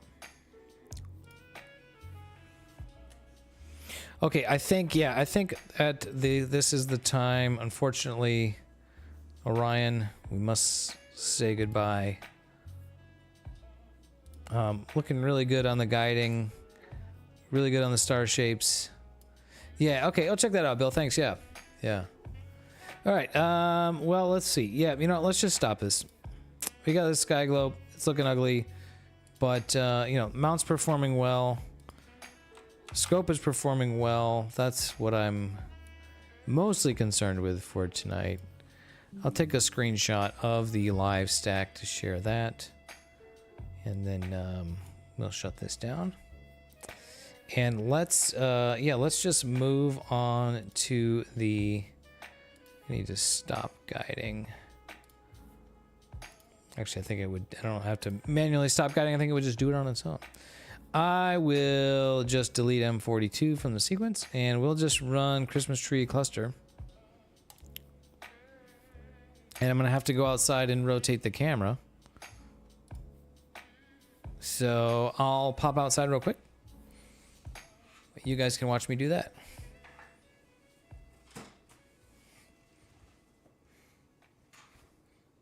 Hopefully not too cold out there. Oh my gosh, I'm off by only 4.17 degrees. All right, quick adjustment. I'll be RB.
I have not, Zach. Generalized hyperbolic stretch. Yeah, I've seen that that's a thing, and I think at the time I saw that was a thing, I was kind of like, I don't want to have to install another plugin or whatever. So, or there was something, I don't know, something extra complicated about setting it up that I didn't want to mess with at the time. So I have not tried it. There's some learning curve involved. Yeah, you know, stretching the images is never, I don't know, maybe it could be better, but I feel like I can usually just eyeball it when I'm stretching images and go, that looks about right. And so that's not something that I've put a high priority into, you know, maybe I'm really missing out. There is really something to it that I could be doing a lot better. But yeah, I don't know. That's not something I've really had much of an issue with. But I have seen that's a thing and can be good. So maybe next rainy day. Maybe next rainy day we'll play with that. Okay, I gotta go take a piss and re-up the water. So I'll this thing is starting. You guys can watch this go, and I'll BRB.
All right, we're back, and we are exposing. Oh, and we're trying 5-minute exposures now. 4-minute exposures, we're going fine. But the guiding's been working really well, and I think the collimation's good. Star shapes are looking good, so let's give 5 minutes a try. Sitting at 0.94 arc seconds of error on the guiding. Yeah, and this is the auto-focused image. So I'm going to continue to run with the cooler turned off tonight. Do like a full night of running with no cooler, and I think that's a good test for just looking for overall consistency. Still having to throw away 1 in every 7 exposures or so, and maybe not quite that frequently. Kind of depends. So we want to see if we can get that a little bit better. Yeah, cool. Yeah, we'll give that guy's video a watch, Star Traveler, for sure. Myth, what are you shooting tonight? I think you told us before already, but I'm curious. This is a good one.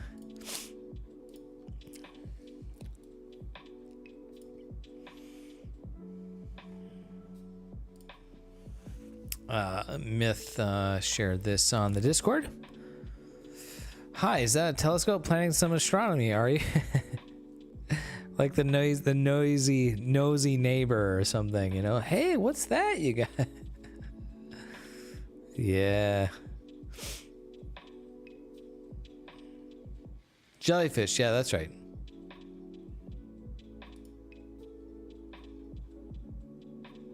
How's your how's that star look? We were talking about that earlier on the jellyfish. How's that bright star look on in your setup? Do you have some halo situation going on? How's that bright star right there look? I've seen a few different jellyfish shots, and they tend to have those issues, right? So sexy. Okay.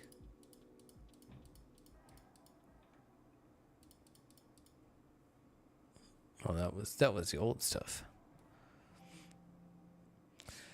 Okay. Oh no, we're doing 5 minutes now. That's right. Still another minute and a half on this exposure. Then we got to decide what we're gonna do with the rest of the night.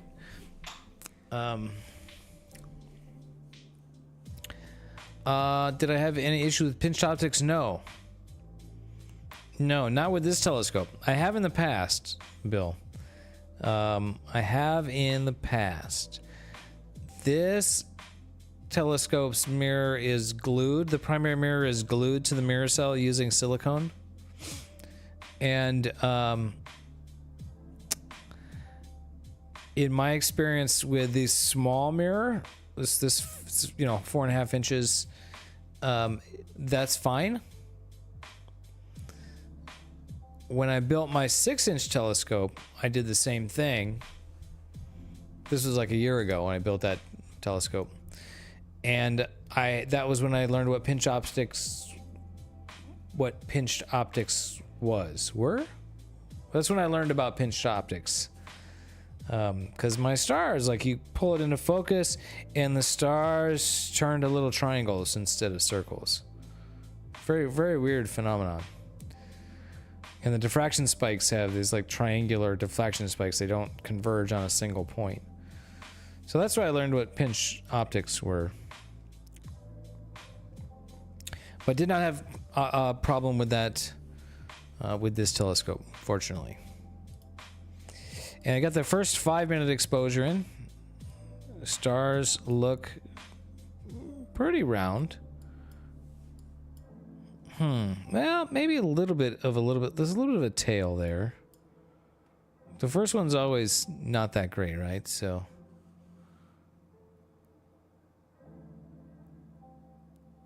Yeah, yeah, it was still there. Yeah, definitely. Yeah, for sure. I mean, yeah, that's like the yeah, the cooled mono cams are just perform so much better than the cooled cameras, and it's definitely the way to go for making really great images, and then for doing narrowband images from the imaging from the light pollution. Well, you're partially seeing that because we were comparing IMX 585 sensor cameras, and there's the ASI 585 MC and MM Pro, and Player One has the Uranus C Pro, which is the exact same camera that I have, but it has a proper piezoelectric cooler. But it's they also have a color and a mono version, and then there's the QHY Minicam 8, which is the mono with the built-in filters. Yeah, so. And then there's another that doesn't TobeTech have have a 585 sensor camera?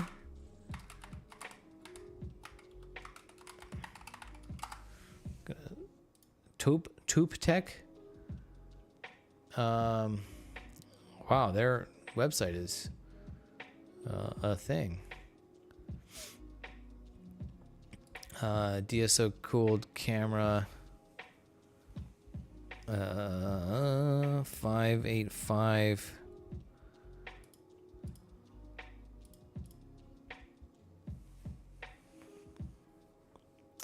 They had a yeah, so they definitely have, yeah, so TubeTech has a has their version of a 585 camera, just like all these other companies do.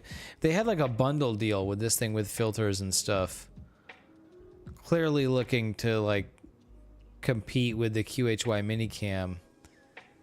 I wonder if we can find it. 585M.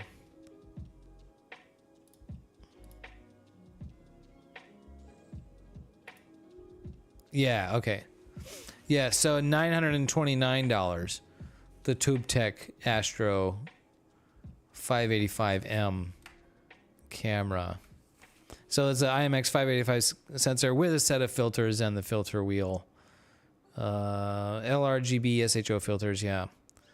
Yeah. So I guess the advantage of going this route over the Minicam, the QHY Minicam 8, is that this uses non-proprietary filters. So you could be, this would be much easier to swap the filters out in the future if you want to change or upgrade filters, versus the Minicam. The Minicam, though, I mean, this is just like such a great little package, and small and compact and lightweight is kind of what I'm all about, particularly with you know, with this telescope that we designed and built, and so I think that just like this camera's like would not only physically work and, you know, and optically work really great with it, but just kind of in philosophy, right? Small, compact, you know. So yeah, that's we were talking about 585 sensor cameras, and that's why you saw that. So let's see, almost time for our second 5-minute exposure. This first one does have a bit of elongation, I think, to the stars. So we'll see what this next one looks like, despite the guiding looking pretty good. And you know, if this one still has some elongation, then maybe we'll drop back down to 4-minute exposures.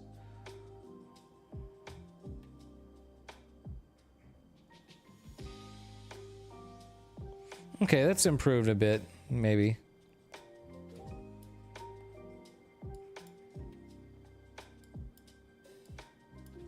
I mean, those are definitely workable.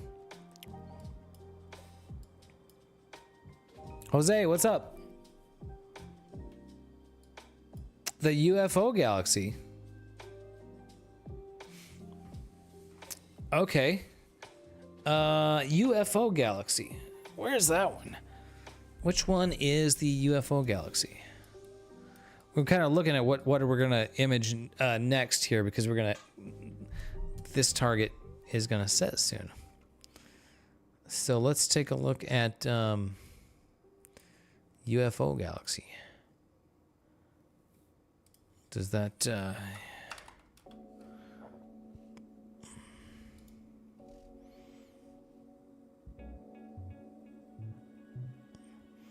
Aha.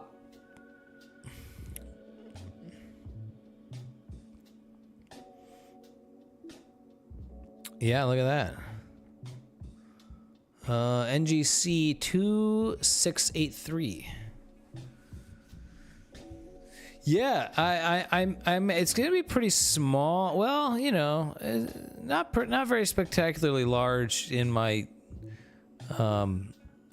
field of view here. But yeah, maybe we could check that out. I think yeah, I think a good test tonight would be, I'm not really gonna get like usable data in terms of making images, but usable data in terms of how the telescope and the mount works, and you know, just get some more experience with that and setting up sequences and letting it run, and you know, seeing where it breaks, right? So yeah, maybe let's take a look at what it looks like in over here. Chris Archer, hey, what's up, man? You have high clouds, got you down in the bay. Oh, you're Cheng. Yeah, cool. Chegg. That sucks, dude. Sorry that you have high clouds. We had some like high wispy stuff, and so maybe not super great transparency tonight here. Earlier it was looking not very good at all, but it did clear a bit. I think tomorrow here is looking not very good. Actually, let's check the tomorrow night. Yeah, tomorrow night's decent. Yeah, it's a little bit of high clouds, transparency stuff, high wispy clouds. Saturday, extremely poor. There's going to be a lot of high wispy clouds, looks like. And then Sunday looks decent. So, yeah, I'll probably take a break from it tomorrow and Saturday, and then we'll be back Sunday. Well, you don't really see wispies. You'll just have poor transparency, so you just won't see as much nebulosity coming through. AstroSpheric. Astrospheric.com, which I realize I can't show. It's probably not a good idea to show it on the stream because it shows my GPS coordinates at the top, so I don't want to dox myself. But I can share the link. AstroSpheric is this is like the GOAT of astronomy specific forecasts. So, oh cool, yeah, right on. Pick a new temp location. Yeah, I guess I could do that. Well, I posted the link, so there you go. You can get it yourselves. Get your own damn forecasts. Kids, get these kids off my lawn and get their own forecast. Okay, 15 seconds, we'll have another picture, another image. And then I think we need to look at this UFO galaxy, or at least get a sequence set up for it.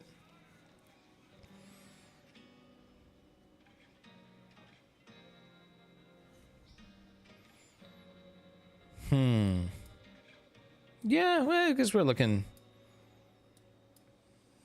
Yeah, that's probably pretty similar to where we were at with the Orion Nebula shot.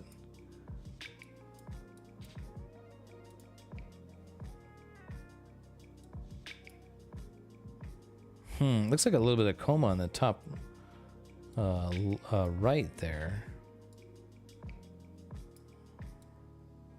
Yeah, it may have some sensor tilt.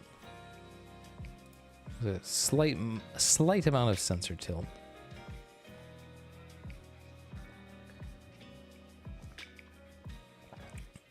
Oh man, this is showing that this was weird. This happened the other night. We were shooting the Horsehead Nebula, and it started to set, and it just looked like there was a lot of sky glow.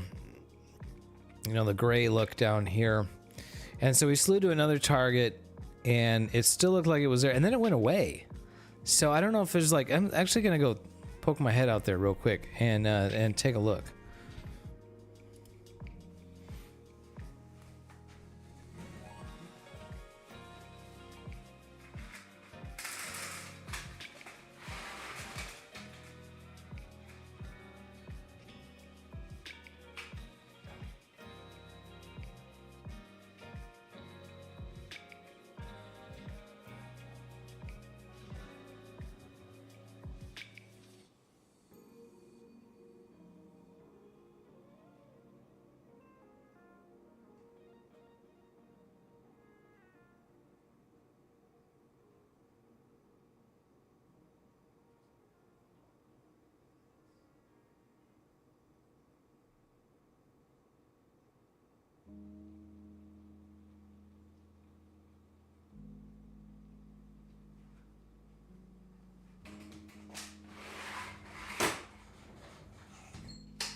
Not due. I wonder if I'm getting some light leaking, actually. Because, take a look in the security cam there. See that bright light on the building down there? On that building across from my balcony? So that's kind of blasting right on the front of the tube. So, yeah, there could be some light leaking going on. I could do a real quick, I could put a piece of some gaff tape.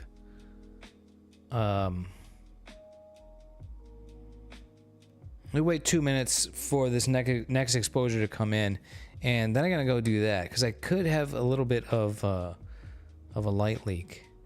Bear 82.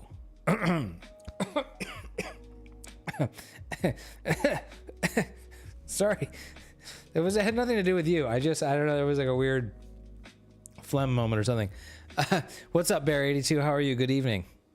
Thank you for being here. What's going on with you? First time chatter. Our new friend Bear 82. The 82nd bear. You don't want to see what happened to the other 81 bears.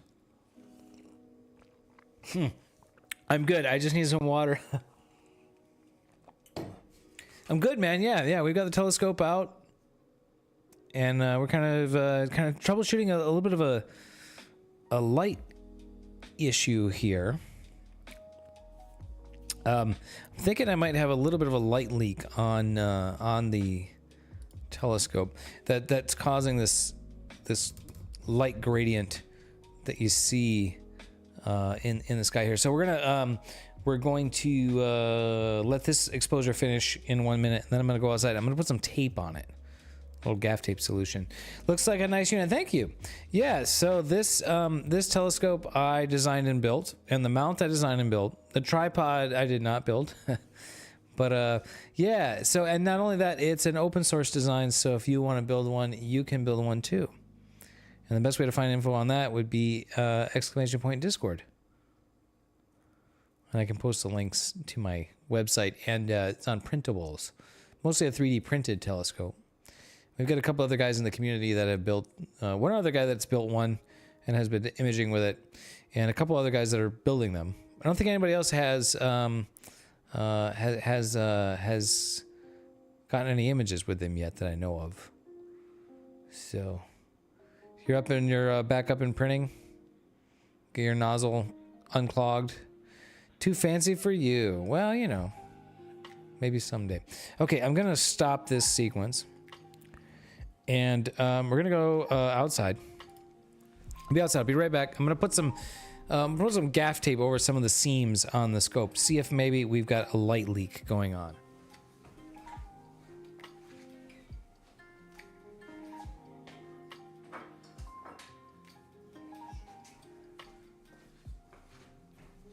If you guys don't have gaff tape in your life, get gaff tape.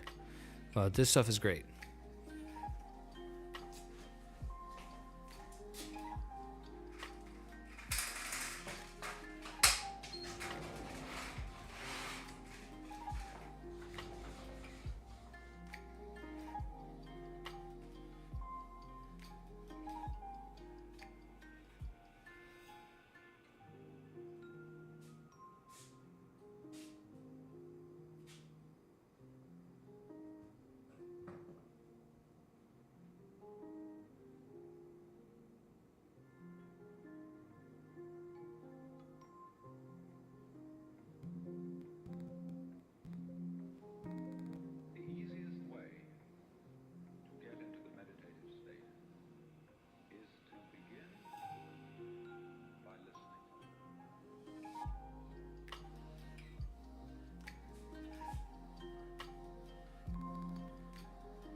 Okay.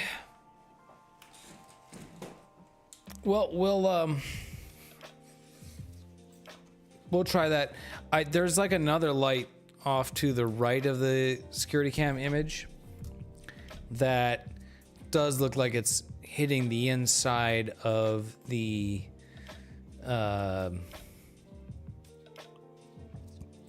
dew shield. So I do think that there's, yeah, maybe some light bouncing around in there. So I don't know if the gaff tape will do any good with that, but yeah. Yeah. Oh, right on. You're new to astrophotography? Bear, awesome, dude. Yeah, yeah. There's a bunch of us that are new or sort of intermediate. I'm kind of in this sort of experienced, not experienced kind of position. But yeah, Bear, check us out in the Discord. We are have kind of a growing community of astronomers, astrophotographers, and telescope builders. So we're kind of all learning together in there. It's been a lot of fun. So yeah, share your stuff and yeah, share your pics, share your rig in there, and yeah, we would love to see what you got going on. There is no equipment or skill snobbery around here. We're all doing new stuff. So any new astro project? What do you mean? You mean equipment, or you mean imaging projects?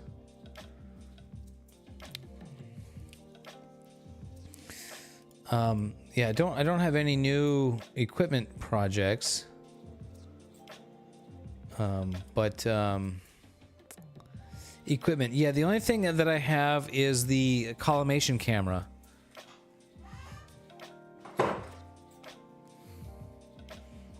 This thing is working pretty great, and I need to get the collimation camera. So I need to get the project files for this online, but I need to get the video made for that. And I've been partially distracted with other things, and partially just kind of been a little bit lazy, to be honest, about getting that video made. But it's also, I was talking about that earlier. It's kind of it's a tricky video to make. I don't really know how I want to, like where I want to go with the video. Like definitely have the video of like assembling it, but I kind of can't really do a video on how to use it. Yeah, how to collimate. Yeah. How do you know you have to collimate? You have to collimate, well, with a Newtonian, you have to collimate it before every use. Or at the very least, you need to check the collimation before every time you use it. At least you want to make sure that it's collimated. So you collimate every outing. Yeah, every the beginning of the night, you definitely want to collimate it. So, and then you definitely need to collimate it when you build it the first time, right? So, if you buy an off-the-shelf factory telescope, it'll be factory collimated, but still you'll definitely need to collimate it because it's been shipping, it's been transported, it's been heat cycled in a warehouse, hot and cold. And then, when you transport it, then you set it up, and then, you definitely need to collimate. But when you build it yourself, the collimation's even trickier because it's like not even close, and so getting it close is kind of a process. So the stars won't be the right shape. That's probably the main clue. Yeah. Yeah,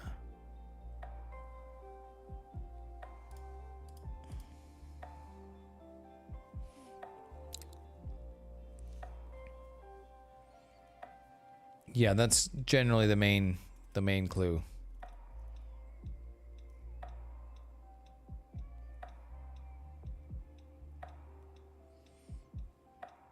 Where do you image from, Bear? Just from home, or do you have good dark skies? Do you have clouds? Southern California, we're pretty fortunate. We're very fortunate in terms of weather, but we're unfortunate in terms of light pollution. We get one thing but not the other. But we don't have to go too far to get to the dark skies, which I'm hoping to do next weekend, maybe towards the end of next week, late next week or next weekend. So that would be a lot of fun.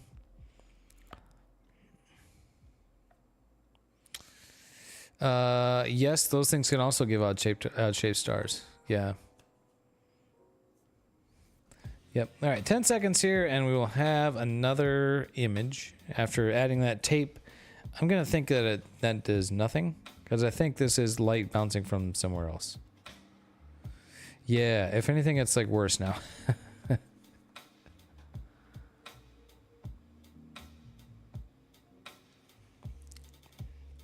Yeah, that's like really awful. The stars look good, though. That's kind of what I mostly care about. I think the stars look pretty good. Oh, cool, man. Yeah, okay. Right on. You just got, what camera did you get?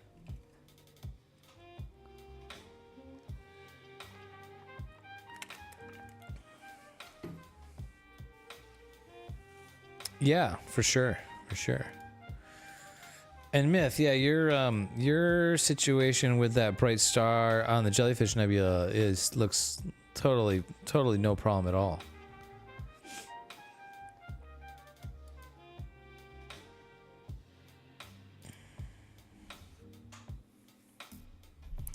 Yeah, this is kind of looking not great at all here. So we might just bail on this too and just go shoot some galaxies or something.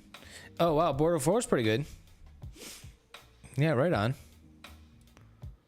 Yeah, we would love some Bortle 4. All right, so let's take a look at the UFO galaxy in the framing here.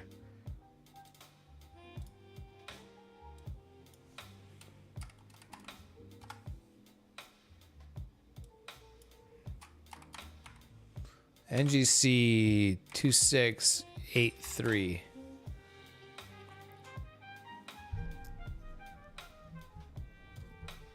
The mountains are in the way. Well, depending on how close you are to the mountains, you know, anything, you know, as long as you have like 30 or 40 degrees, like you don't want to image anything below 30 or 40 degrees anyways, because it's going to be, you're looking through too much atmosphere. So you may not, depending on how close you are and how steep and tall the mountains are, yeah, it may not be as in the way as you think. So we're at 270 degrees.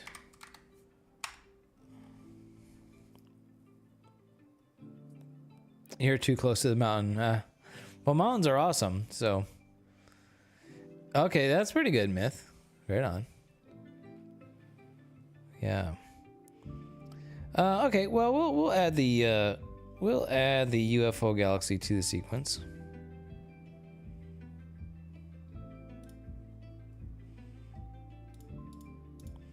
I think I'm gonna kind of just add several targets, shoot like a couple hours on them each.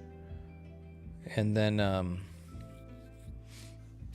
yeah, so we'll shoot that until,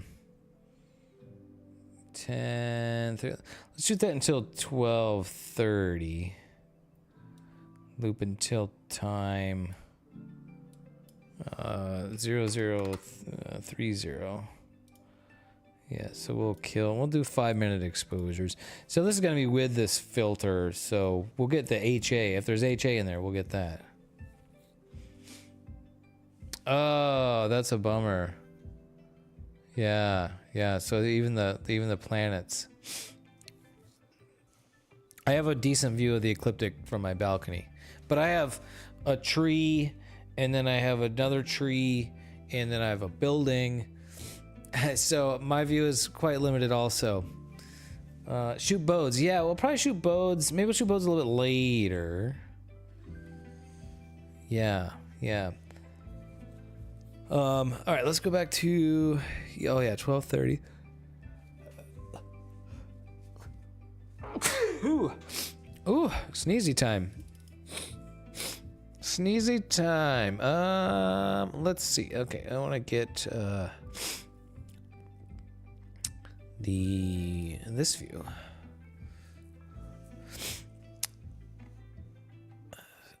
So I kind of want to look at the Leo triplet, or can I get M95, M96? Can I get those in there in the field of view without having to rotate the camera? I'm kind of curious to see those. Those I haven't seen. M95. Framing assistant. No, I don't think so.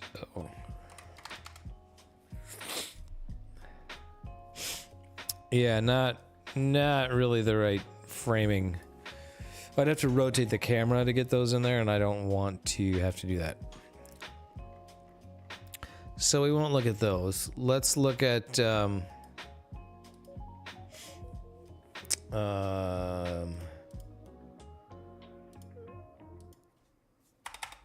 M65. It's one of the galaxies in the Leo triplet.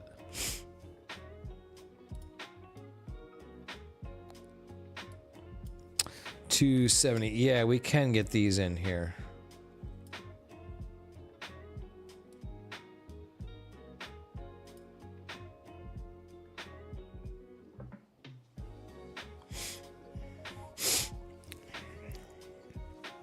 Yeah, okay, so we'll do that. We'll shoot Leo triplet here.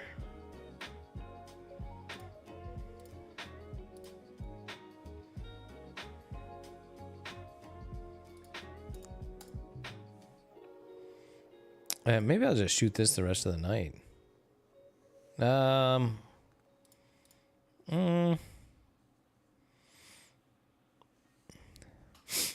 let's shoot that. Oh, it's gonna transit at 12.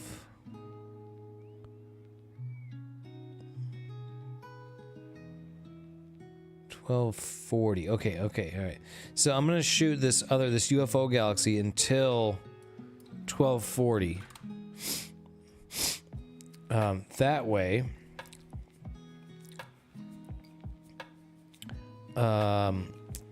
won't have to worry about the meridian flip in the middle of M65. That'll just still have already flipped. So we'll shoot M65 until, so that's 1240. So we'll shoot that until maybe 340. 3 hours on that.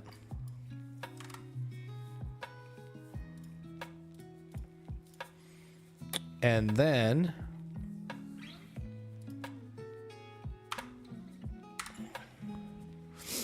let's see. Then what do we want to look at? Sunrise is not until about 5:30. Yeah, so we've got until about 5:30 to shoot.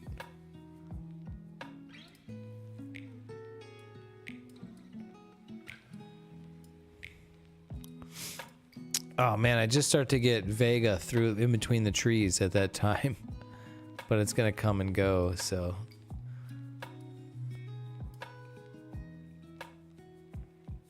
Oh, the Hercules globular cluster. I might be able to get that. It's a little close to the tree though.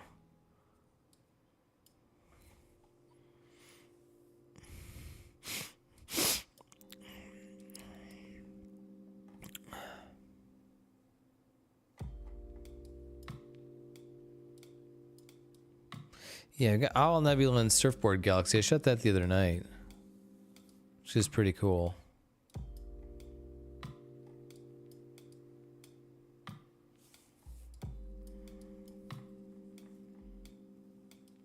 Yeah, to the north, there's just kind of not a lot to see here too much.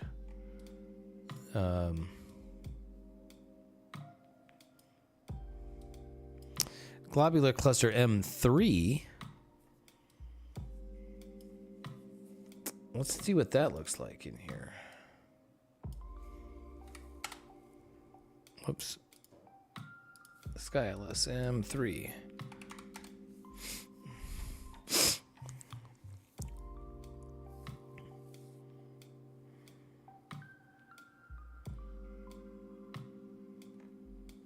Oh, really? It's going to be me all the M30s. So there we go.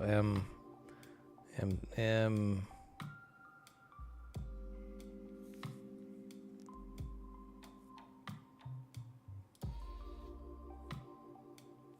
Oh, wow. Look at that. That's pretty big. That takes up a lot of,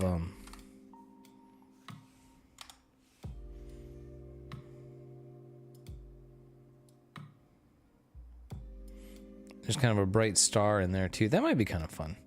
Let's add that to the sequence. Right overhead too, so the sky glow may be less of an issue. M3, globular cluster M, as in Mike 3. Mike 3. Yeah, that takes up a good amount of the frame. Yeah, so we'll shoot that one, and that you know, stars really be better with the broadband, but I'm not gonna change the filter. So M3 is pretty bright. Yeah, I think that might be the one deep sky object I've seen from the balcony, other than the Orion Nebula. So we will, yeah, we'll try to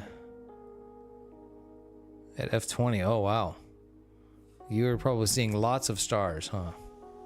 Be able to resolve lots of individual stars.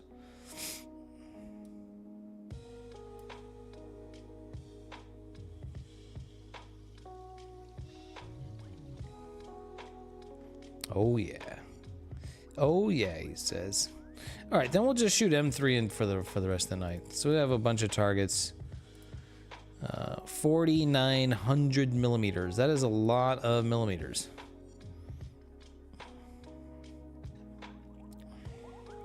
It's almost 4.9 meters.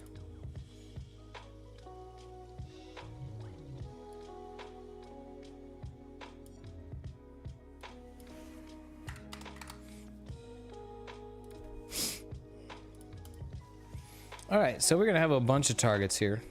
So hopefully everything works good tonight, and then in the morning I'll have I will have lots of fun stuff to look at. Whoops. Put that at the end of the sequence.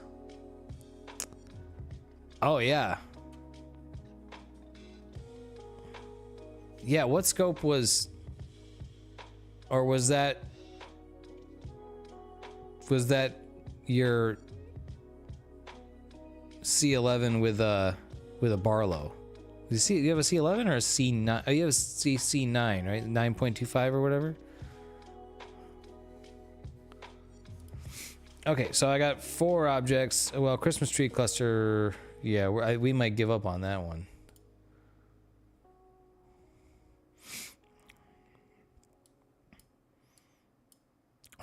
Stars are looking really round though. This is very encouraging. This is probably the best. Let's see. Let's take a look back at. Yeah, that's looking good. Looking good. That one's a little bit elongated, huh? Kind of funky. But yeah, mostly good here. Mostly good. Probably the most round that I've been able to get.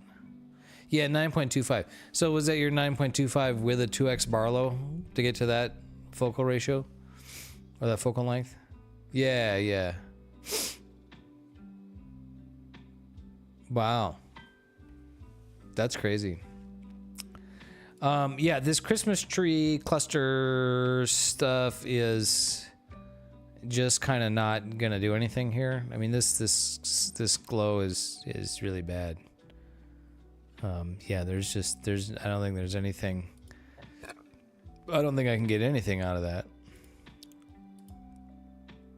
So I think I might just kind of give up on this target and go to, yeah, go to the next thing.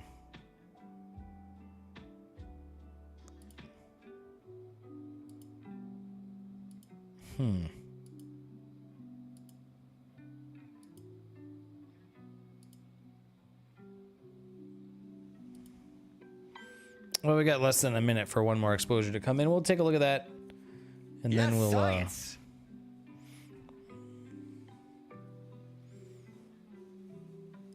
Then I'll make a decision on that. And I think I'm gonna wrap the stream up pretty quick too, because I'm getting very sleepy.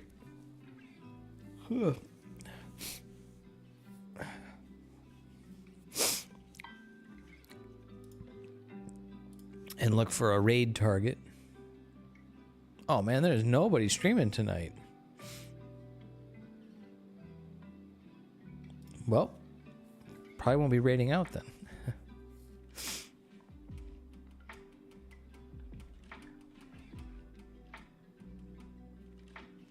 A car rental to return in the morning. Well, that sucks. Well, have a good night, Misadventures in Astro. Glad, looking forward to seeing some more streams of yours. Stars looking around. Okay, I'm gonna stop this, and let's just go on to the UFO galaxy, and see what that looks like. Probably not gonna look like much. Definitely not gonna look like much in the light pollution, but you know, if there's a lot of HA signal in the galaxy, then we'll get some of that, and that can look nice. This is nice and high in the sky. This is like looking almost right up at the zenith, so this we should have no problems with that sky glow issue.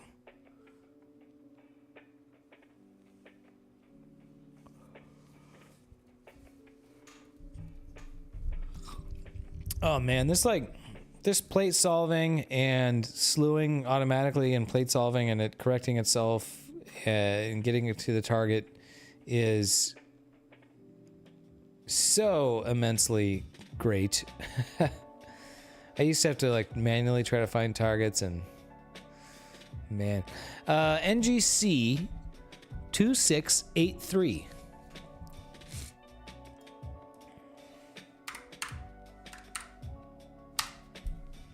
2683. Nice and high in the sky. It's going to do its autofocus. Oh, I can already see it. And yeah, there's a little blur there in the autofocus. In a 5-second autofocus exposure. So in a 5-minute exposure, we may actually have something fairly decent with that.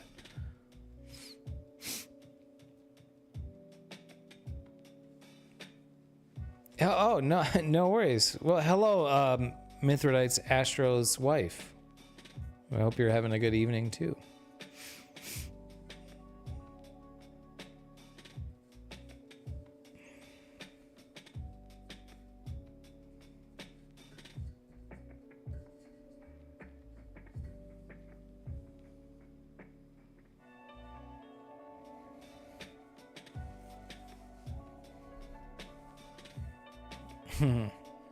Very nice. How nice.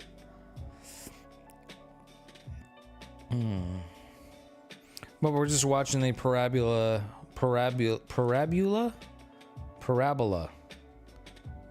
nebula come in here. I don't know why I'm having a hard time saying parabola.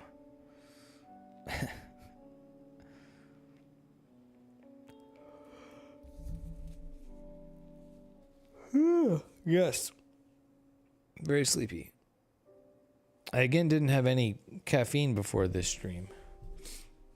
Trying not to get too hooked on the caffeine here, especially when I want to start these streams later. You know, I don't want to go to bed. Alrighty, how we doing? Oh, we're exposing. Okay, yeah. So just in the autofocus, like 2-second autofocus run, we can see the galaxy there. Not a lot of very bright stars though, so we might have might be a bit challenging on the guiding. We'll see how that works. Might won't need to change the guiding to 1-second exposures because yeah, not a lot of bright stars in the area. Although the guiding is working fine right now, so if it ain't broke, don't fix it.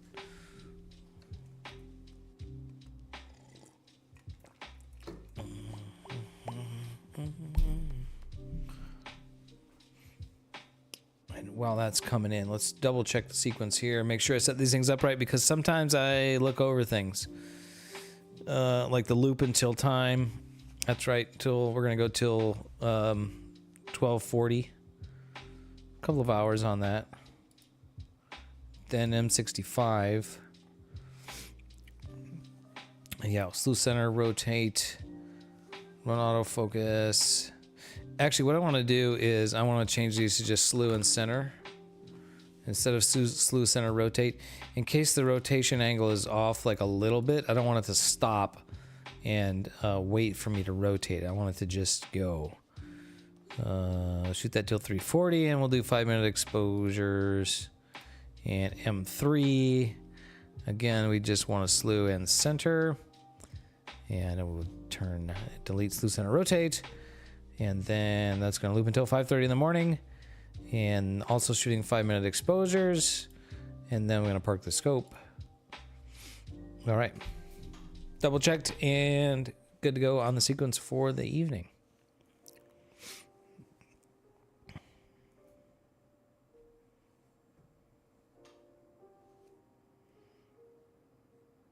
That'd be great. It'd be awesome to have her come out. The more the merrier.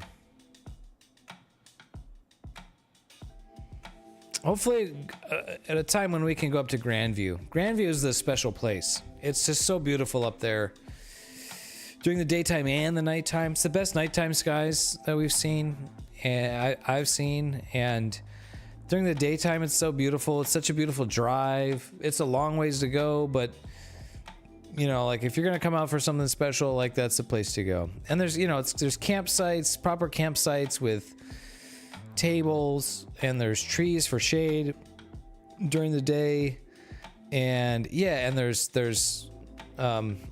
pit toilet bathrooms that, as far as camping bathrooms go, or well, I guess it depends on what day of the week they clean them or whatever, but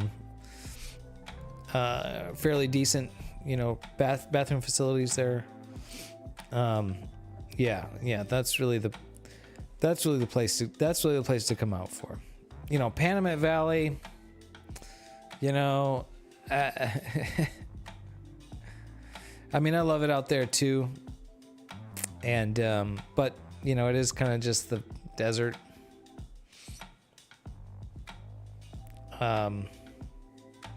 Mount Pinos is cool. I really love Mount Pinos. It's beautiful up there. Yeah, it's roughing it up there, you know, out there. Mount Pinos is super nice. That's definitely a good place to bring somebody along for like a first time, you know. But Mount Pinos during a weekend is like, yeah, it gets a bit crazy up there. Or it's too cold.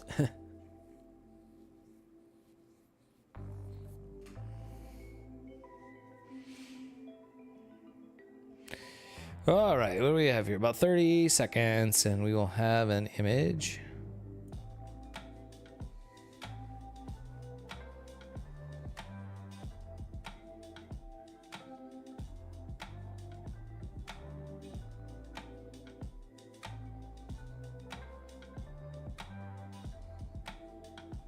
Guiding's still looking really good. I'm sitting like very steady at 0.77, 0.76 arc seconds of error. Very good guiding tonight. Very consistent. Very consistent. Okie dokie. Well, there's a galaxy in there. Stars look pretty round. Not a lot of detail. It's pretty small. But there's definitely some spiral structure in there. And, yeah. Stars look very round. That's great. No, I'm that's very satisfying. It's like finally to see now if it can just do that consistently. So that makes me happy and excited about going out for our next new moon trip. Hopefully get like 3 nights. I don't know, maybe 4 nights. Gotta figure out a food situation for 4 nights out there. But that would be awesome to get a lot of data. 4 nights worth of data. 3 nights, 4 nights worth of imaging time. So, yep, cool. All right, that's running. And I'm running on fumes. Getting very sleepy, getting very tired. So I think I'm going to end the stream here. Thank you guys for being here. Another fun one. Thank you, Mythrites Astro, as always, for being here. I think we can manage 4 nights of food. Yep. We'll figure it out. Yeah, thanks, Zach, for being here. Bear82, check out the Discord if you're not in the Discord. Exclamation point Discord.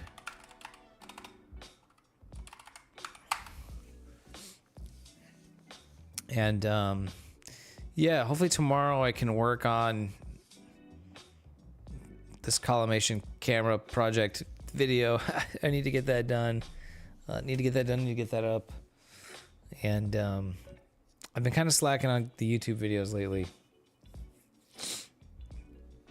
But you know, if the telescope's working good, working consistently, you know, then I can focus on other things. So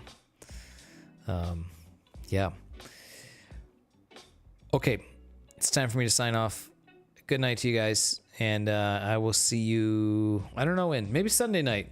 Sunday night's looking good weather-wise, and we need to do more processing on the stream, maybe. I don't know. We'll talk about it. We'll think about it. I'll see you guys later. Have a good night.